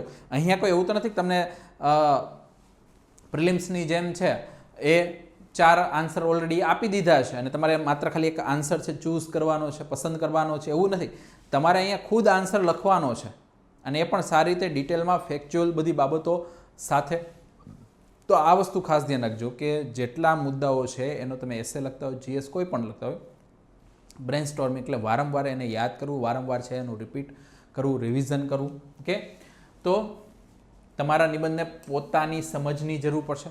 તમે કેટલું એને સમજી રહ્યા છો તો એના માટે શું કરવું પડશે, પોતાની જાતને અઢળક પ્રશ્ન પૂછો. કારણ કે પોતાને પ્રશ્ન પૂછશો તો શું થશે, પોતે જવાબ શોધવા માટે આપણે રિસર્ચ ચાલુ કરશું, આપણે એ જવાબ મેળવવા માટે છે થોડાક ડેટા અને એ બધું ભેગું કરશું. ઓકે, તો અઢળક પ્રશ્ન પૂછો અને એના જ જવાબ આપો. કે પોતાના પ્રશ્ન પૂછો, એના જવાબ આપવાના છે. પછી પેન વડે પ્રશ્નના જવાબ રફકામમાં લખતા રહો. કે આ બધું રફકામમાં તમે કરતા રહેશો એટલે એક આખું ચિત્ર ખડું થઈ જશે એસે છે એનું.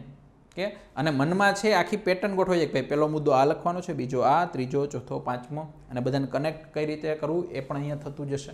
કે તો આ ધ્યાનમાં રાખવાનું છે.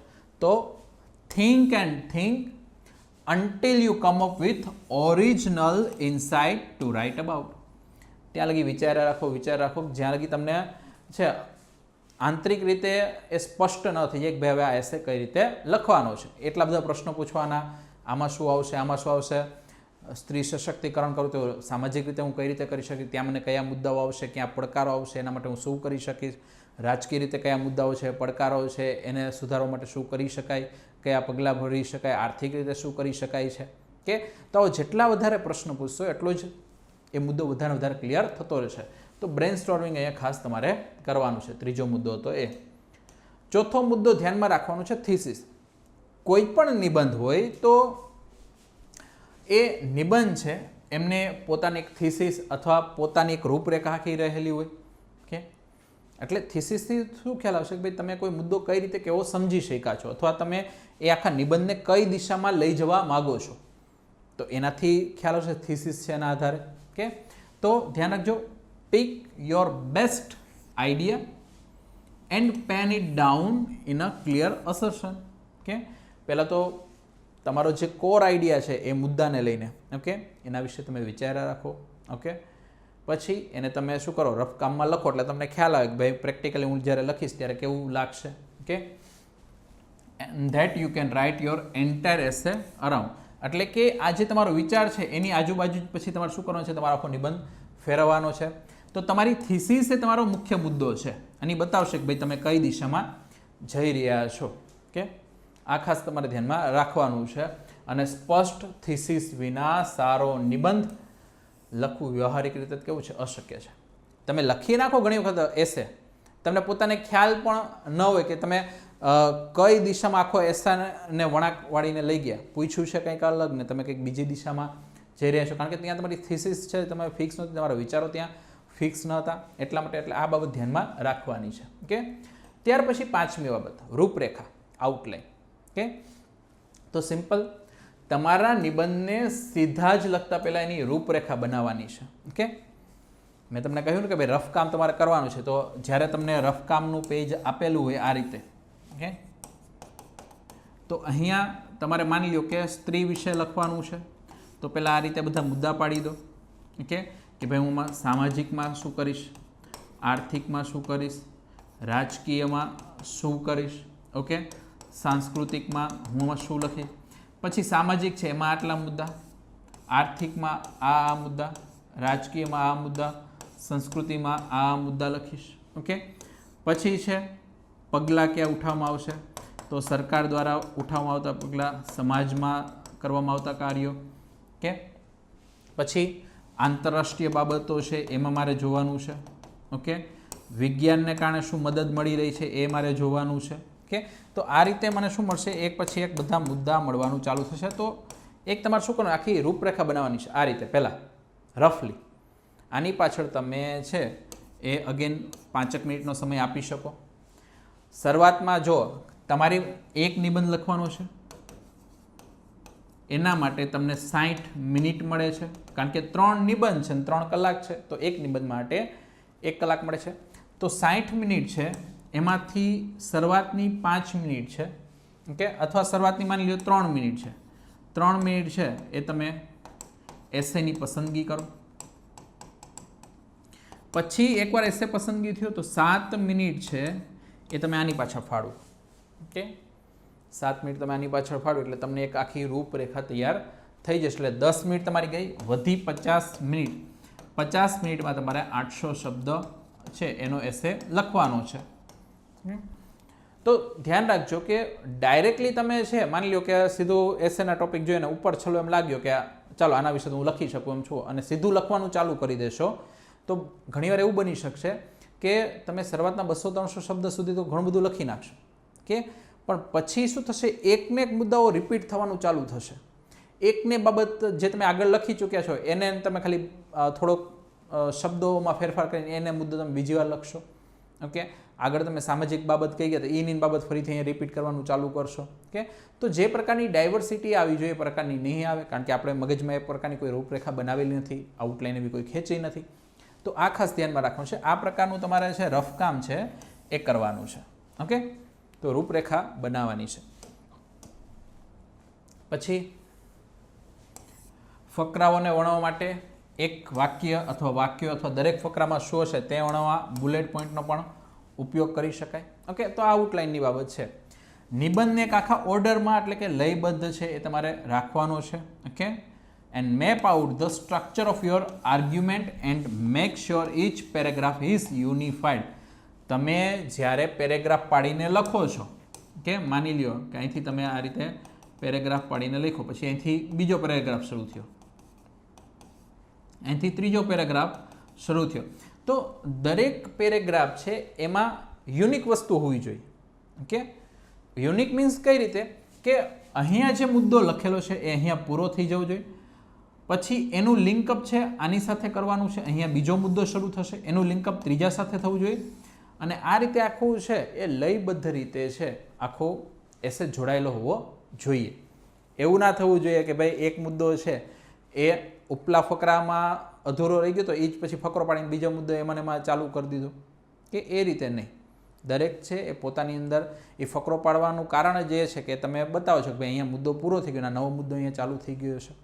ઓકે, ચાલો છઠ્ઠું. ઓકે, આ બધું હવે તમને ખ્યાલ હોય કે રૂપરેખા બધું વસ્તુ ખ્યાલ આવી ગઈ. તો શરૂઆત કેની આવશે? ઇન્ટ્રોડક્શન. ઓકે, હવે આપણે એસે લખવાની શરૂઆત કરવાની છે. આપણે પહેલાં 10 મિનિટ છે એમાં બધી રૂપરેખા બધી વસ્તુ બાંધી લીધી, વિષય પસંદ કરી લીધો.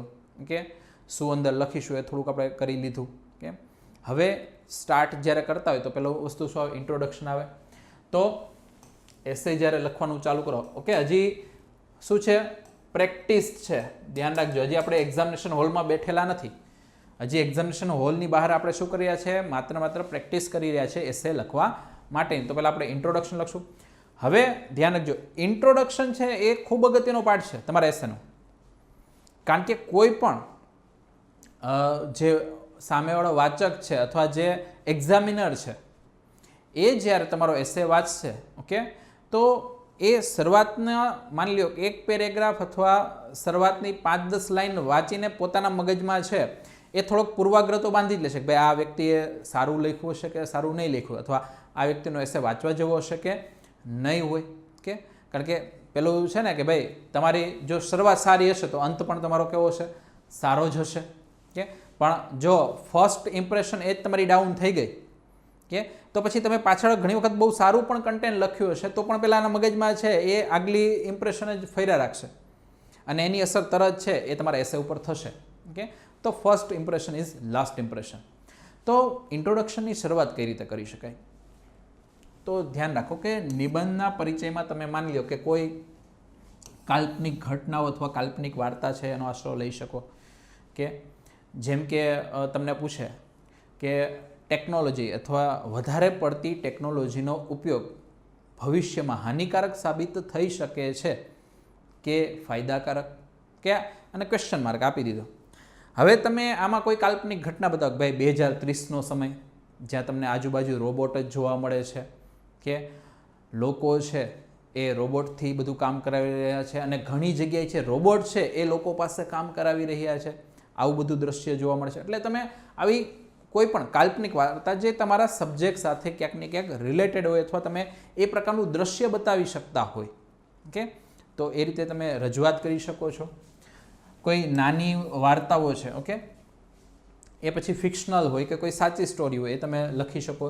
કોઈ સત્ય ઘટના માની લો કે હિસ્ટોરિકલ કોઈ ઇવેન્ટ બની ગઈ છે તો એ સત્ય ઘટના જે આપણા મુદ્દા સાથે રિલેવન્ટ હોય એ તમે લખી શકો છો.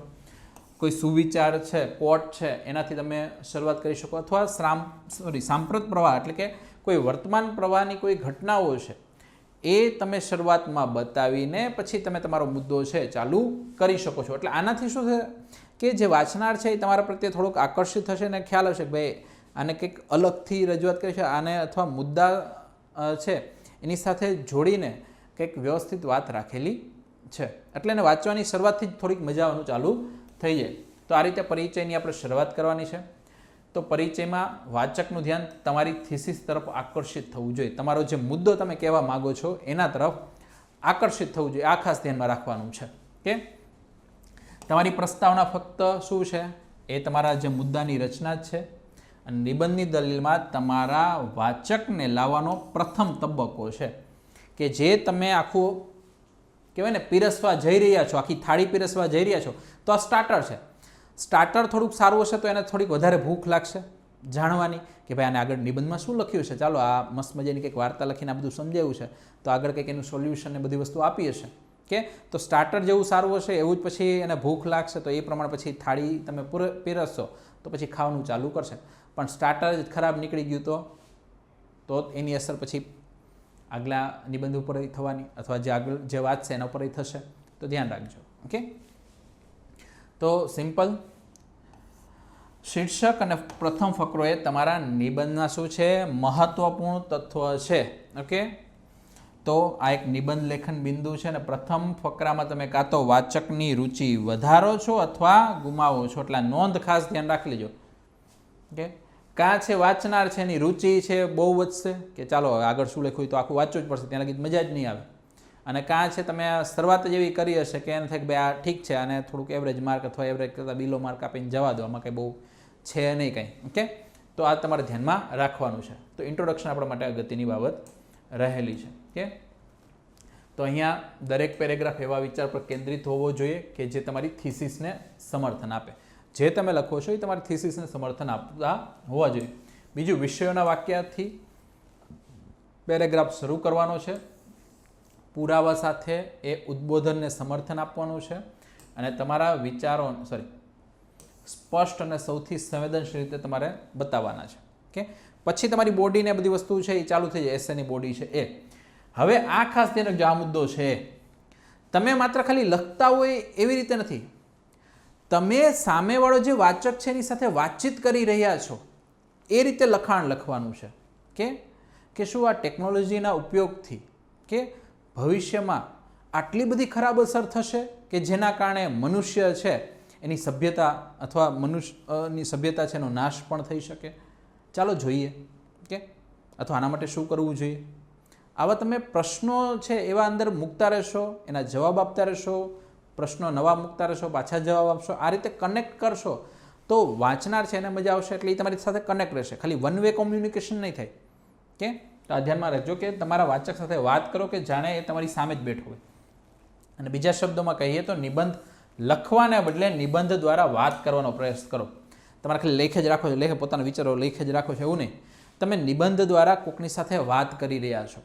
કે એક થોડુંક સાઈડમાં હું તમને કહું, માની લો કે અત્યારે તો એવી કોઈ ફેશન નથી રહી, કે પણ આજથી 10 વર્ષ પહેલાં 15 વર્ષ પહેલાં છે કે કોઈ પ્રેમિકા અથવા કોઈ પ્રેમી છે કે પોતાની પ્રેયસી છે કે પ્રેમિકા એને છે એ શું લખતા હોય, પત્ર લખતા હોય, જેને આપણે પ્રેમપત્ર કહીએ, લવ લેટર કહીએ. ઓકે, તો ત્યારે એ રીતે આમ અંદર કહેવાય ને કે એની સાથે જોઈન્ટ થઈને લખતા હોય, એની સાથે ઓળઘોળ થઈને લખતા હોય કે સામે એની પ્રેમી અથવા પ્રેમિકા બેઠી છે અને એની સાથે વાતચીત કરી રહ્યા છે. ઓકે, અને પછી એના બધા વખાણ ચાલુ થાય, એના વિશે અલગ અલગ છે એ કહેવતો ચાલુ કરે, એના વિશે અલગ અલગ છે એ સૌંદર્યના છે પોતે નવા નવા જે તર્ક છે તો તર્ક આપે, ઘણી બધી બાબતો. ઓકે, અત્યારે તો એ તરફ ન જવું, પણ તમે જુઓ કે ત્યાં શું કરશે, કનેક્ટ કરવાનો પ્રયત્ન કરશે. ઓકે, તેમને જોડવાનો પ્રયત્ન કરશે. ભલે હું ત્યાં પહોંચી નથી શકતો પણ મારો આ પત્ર જેવો ત્યાં છે ખુલશે, એ વાંચશે એટલે એ બધું સમજી જશે. તો આપણે પણ નિબંધમાં આ જ કરવાનું છે કે આપણે પોતે જઈને એને સમજાવવા નથી જવાના. કે આપણે જે એક્ઝામિનર છે એને આપણે નથી કહેવા જવાનું ભાઈ જો મેં નિબંધમાં આ લાઈન એટલા માટે લખી છે કે અહીંયા હું આવું કહેવા માગું છું એટલે આ ધ્યાન રાખજો, હું અહીંયા આવું કહેવા માગું છું, એવું કંઈ તમે બાજુમાં જઈને સમજાવો તો નથી જવાના. તો તમારું જે લેખન શૈલી છે એ પ્રકારની રાખો કે જેવો એ લેટર ખોલે અથવા એ જેવું છે એ વાંચવાનું શરૂઆત કરે કે તરત છે એમાં ઓળઘોળ થઈ, તરત એમાં છે એ પોતે જોડાઈ જાય. કે તો ક્યારે થશે, જ્યારે તમે એમની સાથે 2 વે કોમ્યુનિકેશન રાખશો ત્યારે. ચાલો, તો બોડી એની વાત થઈ. 7મું કન્ક્લુઝન છે, નિષ્કર્ષ. ઓકે, તો ધ્યાન રાખજો તમારા નિબંધ પર નોંધપાત્ર અસર પાછી કોની પડે છે, નિષ્કર્ષ છે એની. હવે ધ્યાન રાખજો કે કન્ક્લુઝન હંમેશા છે ને એ હકારાત્મક ઉપર રાખવું. કે ભલે મુદ્દો છે એ નકારાત્મક ઉપર તમને ખેંચી પણ જતો હોય પણ તમારું જે પણ લખાણ છે એ તમારે શું કરવાનું છે, એમાં થોડુંક ફ્યુચરિસ્ટિક એપ્રોચ રહેલો હોય, એમાં તમે થોડુંક ભવિષ્ય દર્શન બતાવી શકતા કે ભાઈ ભવિષ્યમાં આના કારણે આવું થઈ શકે છે, આવું થશે. કે હકારાત્મક અભિગમ તમારે બતાવવાનો છે એમાં. કે આશાવાદી હોવું જોઈએ. કે તો નિષ્કર્ષ ભાવિ અને આશાવાદી હોવું જોઈએ. પછી 3 થી 4 વાક્યોમાં એ તમારા આખા નિબંધનો સારાંશ છે ત્યાં તમારે આપવાનો રહેતો હોય જે તમે લખી રહ્યા છો એનામાં. કે તો એ પણ એમાં દેખાઈ જવું જોઈએ, એ પણ વસ્તુ એમાં આવી જવી જોઈએ. બીજું, નિષ્કર્ષ છે ક્યારેય તમારે 7, 8, 10 લાઈન અથવા અડધા પેજનો નથી લખવાનું. ઘણા લોકો છે નિષ્કર્ષ છે એ અડધા પેજનું છે આખું લખે કે છેલ્લે તો આવું આવું કરવું જોઈએ, આમ થવું જોઈએ, તેમ જવું જોઈએ, એ બધું બોડીમાં લખવાનું. નિષ્કર્ષ છે હંમેશા થોડોક ટૂંકાણમાં કે તમે આ બધી વસ્તુ છે ને અંતે શું કહેવા માગો છો, સારાંશ એટલે જ એને સારાંશ કહેવામાં આવે કે આ બધી વસ્તુનો છેલ્લે સાર શું છે, તો એ ધ્યાનમાં રાખવાનું છે. નિષ્કર્ષ છે એ.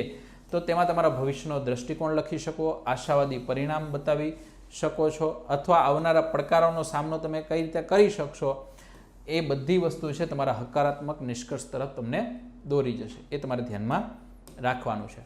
કે પછીનો મુદ્દો આવે સ્ટાઇલ. હવે તમે બધું આ કર્યું, હવે અંદર જ્યારે લખતા હોય ત્યારે થોડુંક સ્ટાઇલ છે. સ્ટાઇલ મીન્સ કે કઈ રીતે ઓર્ડરને બધું ફોલો કરવો એ. તો સિમ્પલ, તમે જેટલા પણ આઈડિયા અથવા જે પણ કોટેશન ને બધું તમે ભેગું કરેલું છે, ઓકે, તમારી પાસે 8-10 નવા વિચારો છે, કોટેશન છે, તેવું નહીં કે મન ફાવે ગમે ત્યાં તમે આમ ઉપાડીને ફેંકી દીધું અથવા ત્યાં મૂકી દીધું, એ રીતે નહીં. તમે કોઈને થાળી પીરસતા હોય, ઓકે, તો તમે આમ નથી ફેંકે, હાલો આ રોટલી આ તું આમ ખા, આ મોહનથાળ આમ ખા, ઓકે, આ શાક છે આ લ્યો આ ખાઓ, ઓકે. તમે શું કરો, એક વ્યવસ્થિત રીતે થાળીમાં પરોસીને આપો, ત્યારે એની કિંમત થાય. કે બાકી આમ ફેંકી ચાલુ કરશો તો એની કોઈ વેલ્યુ જ નથી રહેવાની. ભલે પછી ગમે એટલું સ્વાદિષ્ટ હશે કે કોઈ પણ વસ્તુ હશે, સારામાં સારા તથ્યો હશે આ તે, તો એક લયબદ્ધ તમારે લખવાનું છે, એક સ્ટાઇલમાં વ્યવસ્થિત લખવાનું છે, ઓકે. તો all borrowed idea and quotation should be correctly cited. એમની જે જગ્યાએ જ્યાં મૂકવા જોઈએ, જ્યાં ફૂલ સ્ટોપની જરૂર છે ત્યાં ફૂલ સ્ટોપ મૂકો, જ્યાં અવતરણ ચિહ્નોની જરૂર છે ત્યાં અવતરણ ચિહ્ન મૂકો, જ્યાં ખાલી એમને લાઇનિંગ કરવાની બતાવવાની જરૂર છે ત્યાં તમે લાઇનિંગ કરો. એટલે આખું પ્રેઝન્ટેશન જેટલું વ્યવસ્થિત હશે એટલું થોડુંક આકર્ષક છે ત્યાં ઉભરીને આવશે, અને વાંચનાર છે એને થોડીક વાંચવામાં વધારે મજા આવશે ને એટલા તમને વધારે માર્ક્સ મળશે. જેટલી વાંચનારને મજા એટલી તમને વધારે માર્ક્સ ત્યાં મળે. તો આ બાબત ધ્યાનમાં રાખવાનું છે, ઓકે. તો body of your text follow with a work cited. Okay, એટલે સિમ્પલ કે તમને જે જગ્યાએ જે વસ્તુ મૂકવાની છે ત્યાં તમે એને શું કરો, કોટ કરો, એ વસ્તુ ત્યાં તમે મૂકો, ઓકે. અને હવે ખાસ ધ્યાન રાખજો લેંગ્વેજને લઈને, ઓકે.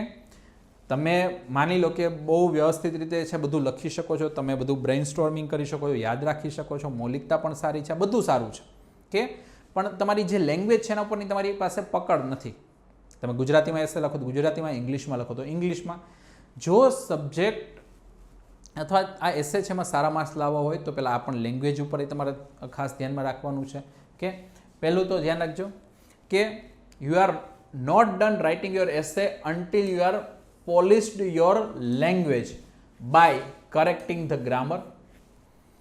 ગ્રામર બરોબર ના હોય, ઓકે. ગુજરાતીઓ છે એને મોટાભાગે પ્રોબ્લેમ ક્યાં થતો હોય, ઇંગ્લિશ લખતા હોય ત્યારે ગ્રામર વ્યવસ્થિત ના હોય, અથવા પોતે સારી રીતે માની લો કે છે ઘણા સમયથી ગુજરાતી લખવાનું મૂકી દીધું હોય ને હવે પછી ગુજરાતી લખવાનું આવે તો ખ્યાલ ન હોય કે ભાઈ ક્યાં કઈ જોડણી આવે છે, ક્યાં રસ્વે આવે છે, ક્યાં દીર્ઘય આવે છે, કે તો આવું ઘણી બધી મિસ્ટેક છે થતી હોય, ઓકે. પછી મેકિંગ સેન્ટેન્સીસ ફ્લો, એક યોગ્ય લયબદ્ધતા છે ભાષાની જળવાઈ રહેવી જોઈએ. ઇનકોર્પોરેટિંગ રિધમ, ઓકે, રિધમમાં વસ્તુ જવું જોઈએ. Emphasising adjusting the formality, giving it level headed tone and making other institute edit.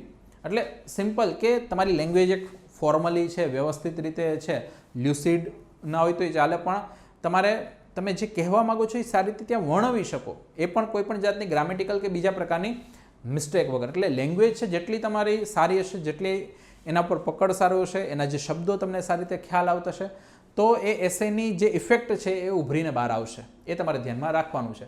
અને આ ખાસ ધ્યાન રાખજો, એકવાર તમે લખો છો તો એનું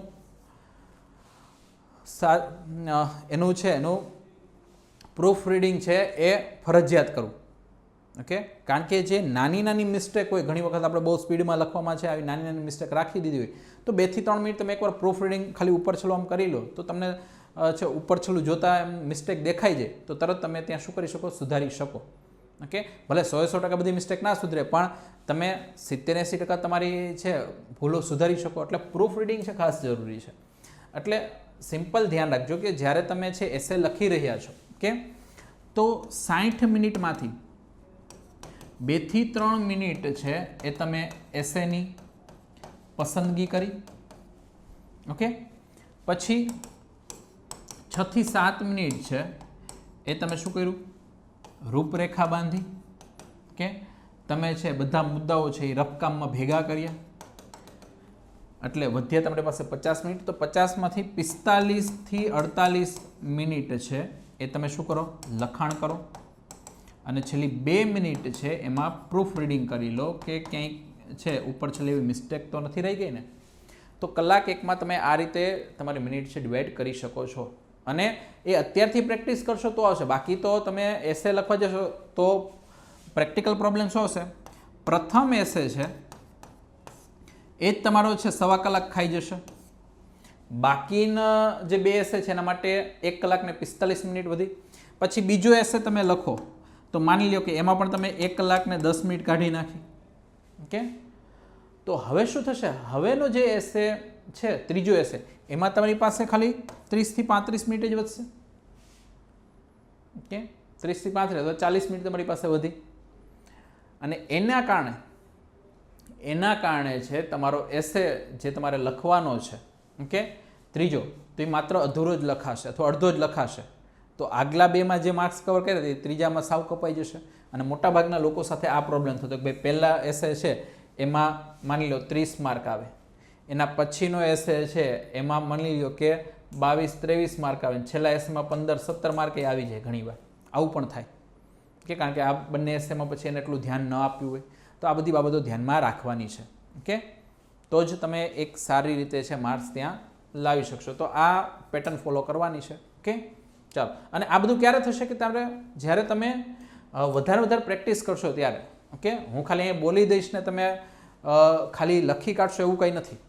તમારા બધું છે વારંવાર એની પ્રેક્ટિસ કરતી રહેવી પડશે. ઓકે, અહીંયા તમને છે એક ગઈ જે જીપીએસસી છે 2020 વાળી, ઓકે, એમાં જે એસેના પેપરમાં 3 એસે પૂછાયા હતા એ અહીં આપેલા છે.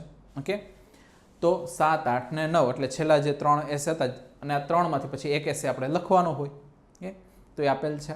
હવે પ્રેક્ટિકલી માની લો કે તમારી સામે આ પેપર આવ્યું, તમારે આ 3માંથી જ એક લખવાના છે. ઓકે, તો હવે પ્રેક્ટિકલી તમે જો કે હવે તમારે શું કરવાનું છે. આપણે આગળ ખાલી બેઝિક વસ્તુ જોઈ લીધી. જો અત્યાર સુધી આગળ જે વસ્તુ જોઈ એ પ્રી એક્ઝામની હતી. પ્રી એક્ઝામ મીન્સ એક્ઝામિનેશન પહેલાં. ઓકે, પ્રિલિમ્સ નહીં. ઓકે, એક્ઝામિનેશન હોલમાં તમે જાઓ એની પહેલાંની છે. હવે તમે એક્ઝામિનેશન હોલમાં આવી જાઓ છો. ઓકે, એક્ઝામિનેશન હોલમાં આવી ગયા, થોડાક બેઠા, બધું જોયું. શું થયું, હાથમાં પેપર આવ્યું. પેપર હાથમાં આવ્યું એટલે આ રીતે તરત તમને છે એ ધ્યાનમાં એક આવા પ્રશ્નો પૂછાયા છે. તો હવે તમારે શું કરવાનું છે, તો તમારે હવે પહેલાં તો વિષયની પસંદગી કરવાની છે કે ભાઈ ચાલો મને ખ્યાલ છે કે ભાઈ સોફ્ટ પાવર શું છે, લખ્યું છે કે ભાઈ ભારત સોફ્ટ પાવર થકી આગળ વધી રહ્યું છે અને સાંપ્રત સંદર્ભમાં વિધાનનું વિશ્લેષણ કરો. બની શકે કે તમે છે સારા ન્યૂઝપેપર વાંચેલા છે, તમે ઇન્ટરનેશનલ રિલેશન એનામાં ખાસું ધ્યાન છે તમારું રહ્યું છે અને ભારતે કયા પગલાં લીધા છે તમને ખ્યાલ છે. આ બધી માહિતી તમે ભેગી કરેલી છે. ઓકે, અને સોફ્ટ પાવર છે એ બધી વસ્તુ તમને ખ્યાલ છે તો તમે આ પસંદ કરી શકો. પણ જો તમે આ રીતે આંતરરાષ્ટ્રીય પ્રવાહો વિશે માહિતગાર જ નથી, તમને સોફ્ટ પાવર પહેલાં શું એ જ ખબર નથી, તો પછી એસે તમારા માટે નથી. ઓકે, આ પહેલો એસે તમારા માટે નથી. પછી બીજું આ આવ્યું ઓટીટી પ્લેટફોર્મ. ઓકે, કે ભાઈ over the top services OTT પ્લેટફોર્મની વ્યાપકતાએ પરંપરાગત મનોરંજન સામે તીવ્ર સ્પર્ધા ઊભી કરી છે. ઓકે, તો પહેલાં તમને આ વસ્તુ ખ્યાલ હોવી જોઈએ, ઓટીટી પ્લેટફોર્મ્સ. ઓકે, મોટાભાગના લોકોને ખ્યાલ હશે જ. ઓકે, કારણ કે મોટાભાગના લોકો છે અત્યારે હવે જ્યારથી સિનેમાને બધું છે કે સિનેમાગૃહો બંધ થયા છે, ટોકીઝ બધી બંધ થઈ છે, તો હવે આ પ્લેટફોર્મ ઉપર જ હવે આવવા લાગ્યા છે. પછી નેટફ્લિક્સ હોય, એમેઝોન પ્રાઇમ હોય, સોની લાઈવ હોય, કોઈ પણ. ઓકે, તો હવે તમને એકવાર પ્લેટફોર્મ વિશે ખ્યાલ આવ્યું તો પછી તમને ખ્યાલ હશે કે ભાઈ અંદર હવે કઈ કઈ વસ્તુ છે, કઈ રીતે આ પ્લેટફોર્મ કામ કરે છે, કઈ રીતે એને જે બીજા બધા જે અલગ અલગ મનોરંજનના સાધનો છે, ઓકે, એના પર કઈ રીતે અસર પાડેલી છે. ઓકે, તો આ બધી જો તમને ડિટેલ ખ્યાલ હોય તો તમે આ એસે લખી શકો. પણ તમને જો ઓટીટી પ્લેટફોર્મ છે એના વિશે ખ્યાલ નથી અથવા તમે હજી આ વસ્તુ ક્યારે યુઝ કરી જ નથી કે તો તમે આને લખી નહીં શકો. તો પછી આગળ વધો તમે. ઓકે, હવે આગળ શું છે, વ્હાઇટ કોલર ગુનાઓ એ હકીકત સૂચવે છે કે ભારત આર્થિક કટોકટી કરતાં નૈતિક કટોકટીનો વધુ સામનો કરી રહ્યો છે. એટલે આ ત્રીજું જે એસે છે, ઓકે, એ ક્યાંક ને ક્યાંક છે એ એથિક્સ ઉપરનો એસે બતાવે છે કે અત્યારે ભારતમાં આર્થિક કટોકટી નહીં પણ નૈતિક કટોકટી છે એ વધી ગઈ છે.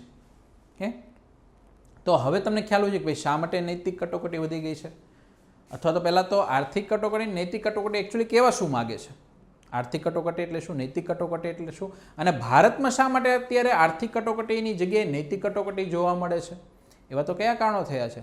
ઓકે, બીજું વ્હાઇટ કોલર ગુનાની વાત કરેલ છે. કે એટલે એવું નહીં કે જે કોર માઇન્ડેડ ક્રિમિનલ હોય કે જે પહેલેથી જ કહેવાય ને જે રીઢા ગુનેગાર, કે એ ક્રિમિનલ એક્ટિવિટી કરે છે, એવું નહીં. વ્હાઇટ કોલર મીન્સ કેવો કે કોઈ બ્યુરોક્રેટ છે એ ભ્રષ્ટાચાર કરે છે, કે કોઈ બ્યુરોક્રેટ છે એ સમાજમાં જે પ્રોગ્રામ ચાલી રહ્યા છે, યોજનાઓ ચાલી રહી છે, એમાં પોતે ભ્રષ્ટાચાર કરે છે ને એના કારણે યોજનાઓ સરખી રીતે પૂરી નથી થતી. તો આ બધા વ્હાઇટ કોલર ગુનાઓ છે. અને એટલા માટે ભારતમાં છે એ આર્થિક કટોકટી કરતાં ધ્યાન કેમાં પહેલાં દેવાની જરૂર છે, આ નૈતિક કટોકટી.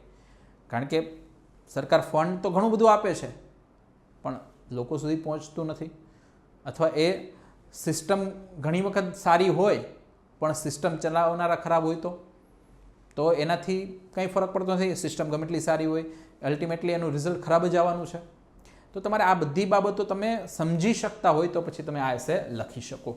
ઓકે, તો એસેમાં આ ટોપિક તમારી સામે આવે છે ત્યારે તમારે જોવાનું છે કે કેમાં હું સારું લખી શકું છું. એના માટે તમારે થોડાક આવા પ્રશ્નો છે એકબીજા પૂછવાના, પોતાને ભાઈ આમાં આવું છે તો આવું લખીશ, આવું આવશે તો આવું લખીશ. આ વસ્તુ થઈ પછી. ઓકે, ચાલો. તો હવે મેં તમને કહ્યું સ્ટેપ ટુ બી ફોલોડ ડ્યુરિંગ એક્ઝામિનેશન. આ વસ્તુ તમારે ધ્યાનમાં રાખવાની છે.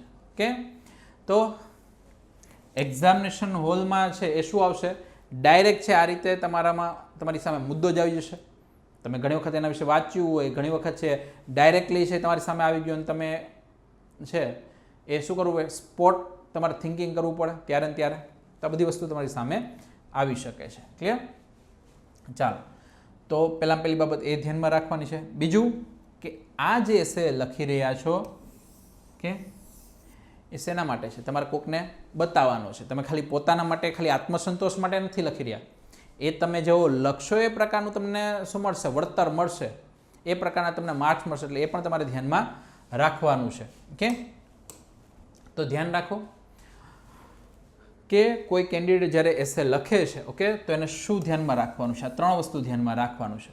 ઓકે, અથવા કોઈ એક્ઝામિનર છે એ જ્યારે પેપર ચકાસશે, એ એસે જોશે ત્યારે એ શું જોશે, તો ધ્યાન રાખજો. પહેલું કે he has good idea on given subject or ચૂઝન field, કે ભાઈ આપેલ વિષય છે અથવા પસંદ કરેલું ક્ષેત્ર છે એમાં તમે યોગ્ય વિચારો ધરાવો છે કે નહીં.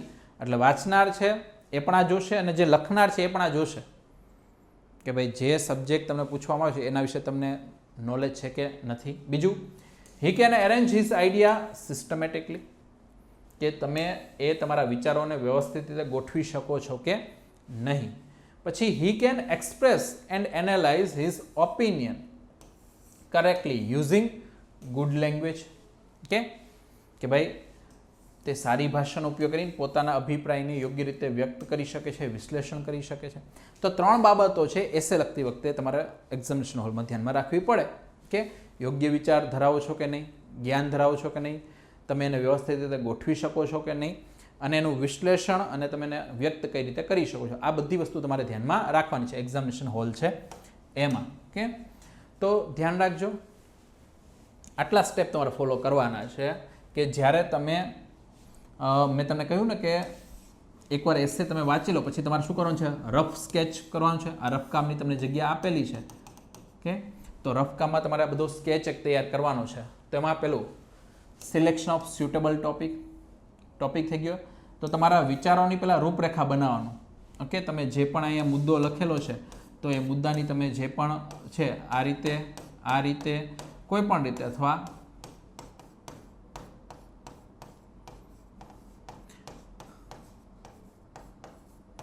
આ રીતે તમે શું કરો છો, મુદ્દા તમે બનાવી શકો. એટલે આવી રૂપરેખા તમે બનાવો. ઓકે, ઇન્ટ્રોડક્શનના પોઈન્ટ તમે લખો. ઓકે, વિષયના મુખ્ય મુદ્દાઓ તમારે લખવાના છે અહીંયા. ઓકે, અને જે ઉદાહરણ કે કાંઈ પણ વસ્તુ તમારા મગજમાં હોય, કોઈ દ્રષ્ટિકોણ, ઐતિહાસિક તથ્યો, આ બધી વસ્તુ તમે એક સંક્ષિપ્ત આની રૂપરેખા પહેલાં અહીં બનાવી લો. રફ કામ છે એમાં પહેલું કામ છે એ તમારે પસંદગી કરવાનું છે. બીજું કામ છે આ રીતે રફ કામ કરવાનું છે. ઓકે, અને આ બધી વસ્તુ ટાઈમ લિમિટમાં થવી જોઈએ. 6 થી 7 મિનિટનો અહીંયા તમને સમય આપ્યો છે. 6 થી 7 મિનિટમાં વસ્તુ થઈ જવી જોઈએ. અને શરૂઆતની જે 2 થી 3 મિનિટ એસે પસંદગી, એટલે 10 મિનિટમાં બધી વસ્તુ પતી જવી જોઈએ. ઓકે, પછી તમને જે પણ ટીકાત્મક ચર્ચાઓ, તરફી કે વિરુદ્ધ વિચારો જે પણ આવતા હોય એ બધું તમે રફ કામમાં પહેલાં એકવાર બતાવી લો. ઓકે, તો આ પેલી વાત થઈ ગઈ. હવે આગળ તો વિષયની પસંદગી, તો પહેલાં જ મેં કહ્યું એ સ્કોરિંગ માટેની ચાવી છે. તો શરૂઆતની ઓકે, તમે 5 થી 7 મિનિટ આ યુપીએસસી માટે છે.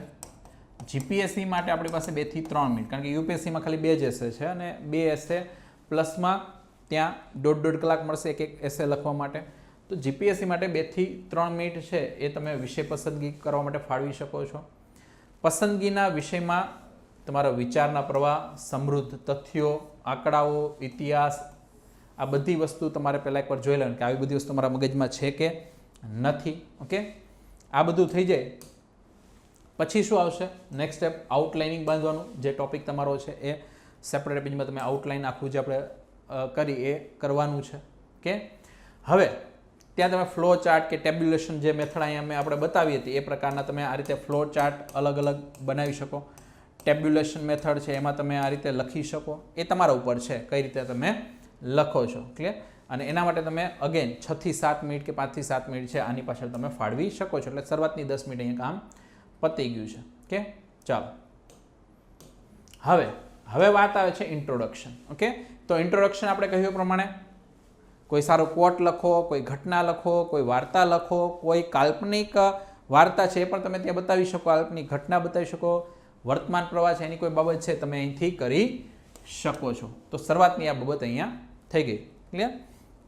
ચાલો, અને એનાથી શું થવું જોઈએ? જે પણ તમારી સ્ટોરી છે કે જે પણ તમે આગળ ઘટના લખી છે એ ક્યાંક ને ક્યાંક લિંક થવું જોઈએ કોની સાથે? તમારા એસે સાથે. ઓકે, ચાલો હવે મોટા ભાગનું છે આપણે આગળ જોઈ ગયા છીએ. ઓકે, જે આપણે આગળ જે 9 મુદ્દાઓ જોયા કે એક્ઝામિનેશન હોલમાં ગયા પહેલાં આપણે શું કરવું જોઈએ એમાં મોટાભાગની બાબતો મેં કહી દીધી છે. ઓકે, હવે 3 સમસ્યાઓ છે તમારી સામે આવે છે. એક તો વિચારો, જે મુદ્દાઓ છે એના પરના વિચારો. ઓકે, પછી એની એરેન્જમેન્ટ અને એને કઈ રીતે એક્સપ્રેશન કરો, આ સમસ્યાઓ આપણી સમક્ષ હતી હોય. ઓકે, તો પહેલું જો આઈડિયા, તો વિષય બીજું કંઈ નહીં, એ એવું જ્ઞાન છે કે જે જુદા જુદા પરિપ્રેક્ષ્યમાં જોવાનો આપણો દ્રષ્ટિકોણ છે. આપણું જ્ઞાન શું છે? માની લો કે મારી પાસે સામ્યવાદને લઈને જ્ઞાન છે, તો હું સામ્યવાદ વિશે કઈ રીતે વિચારી રહ્યો છું. હું પોતે સામ્યવાદી હોય તો મારા વિચાર છે એના પ્રકારના જ સારા લાગશે મને, પણ હું પોતે મૂડીવાદી હોય તો સામ્યવાદ વિશેના મારા દ્રષ્ટિકોણને વિચારો કંઈક અલગ થઈ જશે. કે તો આપણું જ્ઞાન છે એ બધું શું છે કે અલગ અલગ અભિગમો અથવા અલગ અલગ દ્રષ્ટિકોણ એનો સંભુ મેળો છે. આ તમારે ધ્યાનમાં રાખવાનું છે. ઓકે, પછી એ ભલે સામાજિક, આર્થિક, રાજકીય, ધાર્મિક, સાંસ્કૃતિક, સાહિત્યક, રાષ્ટ્રીય કે પર્યાવરણીય હોય. ઓકે, તો એ આપણો દ્રષ્ટિકોણ બતાવે છે. ભાઈ સામાજિક દ્રષ્ટિકોણ મારો કેવો છે, મારો રાજનૈતિક દ્રષ્ટિકોણ કેવો છે, પર્યાવરણીય દ્રષ્ટિકોણ કેવો છે. કે તો ધ્યાન રાખજો એ આવશે. અને આ બધી વસ્તુ કઈ રીતે નીકળશે કોઈ એક મુદ્દા ઉપર કે તમે પોતાને અલગ અલગ પ્રશ્નો પૂછશો ત્યારે, અથવા અલગ અલગ પ્રશ્નો વિશે વિચારશો ત્યારે તમારા મનમાં આઈડિયા આવશે. જેમ કે વિષયની વ્યાખ્યા, એમાં અવકાશ શું છે, એનો ઇતિહાસ શું છે, કોઈ ટોપિક છે ઓકે તો એની વ્યાખ્યા, એનો ઇતિહાસ શું છે, એવા પ્રશ્નો તમે પૂછો. વિવિધ દ્રષ્ટિકોણથી વિષય પર શું કહી શકાય એ તમે વિચારો. એના હકારાત્મક નકારાત્મક પાસા છે, એના પોઝિટિવ નેગેટિવ શું છે એ તમારા મનમાં પ્રશ્ન પૂછો, એટલે તરત તમારી સામે એક પછી એક આન્સર આવવાનું ચાલુ થશે. એના પરિમાણો તમે જો અલગ અલગ ડાયમેન્શન તમે ચેક કરવાનું ચાલુ કરો, એનું જટિલ મૂલ્યાંકન કરવાનું, એના વિચારો ચાલુ કરો, એટલે એક પછી એક મુદ્દા તમારા મનમાં જ નીકળવાનું ચાલુ થશે. એટલે જ્ઞાન તમારા મનમાં જ છે એ ધ્યાનમાં રાખવાનું. બધું છે અહીંયા જ છે, તમારે ખાલી લોજિકલી અરેન્જ કરવાનું છે એ ધ્યાન રાખજો. ઓકે, એટલે અરેન્જમેન્ટ કરશો. તો નિબંધની ગોઠવણીનો અર્થ એ છે કે ચોક્કસ રચના સાથેની સામગ્રી તૈયાર કરી. તમને બધું છે અલગ અલગ વસ્તુ આપી દીધી છે, પણ તમે ખાલી એમને ફેંકી નથી દેતા, તમે શું કરો છો એને અલગ અલગ રીતે ગોઠવો છો, આ તમારે ધ્યાનમાં રાખવાનું છે.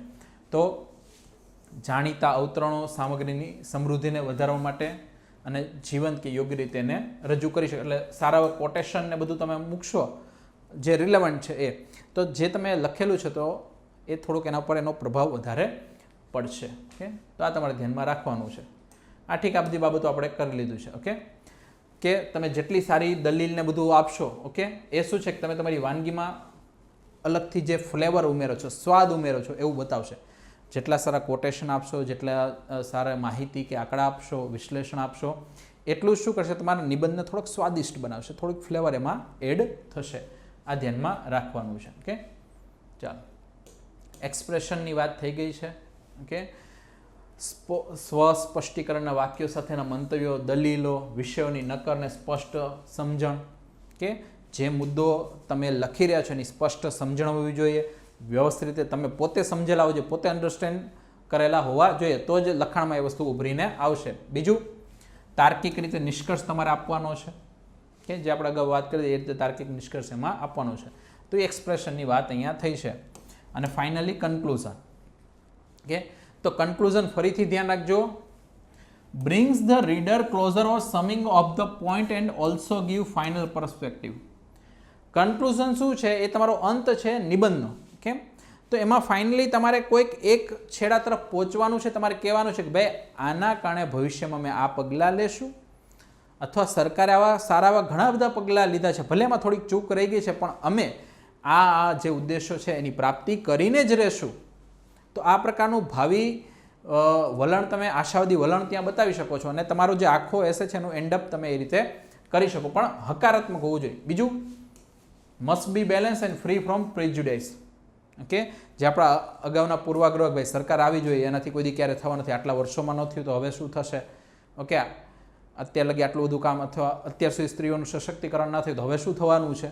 કે તો બધા પ્રિજ્યુડાઇસમાંથી મુક્ત થઈને તમારે બેલેન્સ, તમારું કન્ક્લુઝન આપવાનું રહે છે. તો આ ખાસ તમારે ધ્યાનમાં રાખવાનું છે. ઓકે, બીજું, mind it give proper space to the conclusion. એટલે જ્યારે તમે આન્સર રાઇટિંગ કરતા હોય, ઓકે, તો જ્યારે માની લો કે પેજ પૂરો થવામાં છે તો થોડીક પ્રોપર જગ્યા આપવાની જે તમે વ્યવસ્થિત રીતે કન્ક્લુઝન લખી શકો.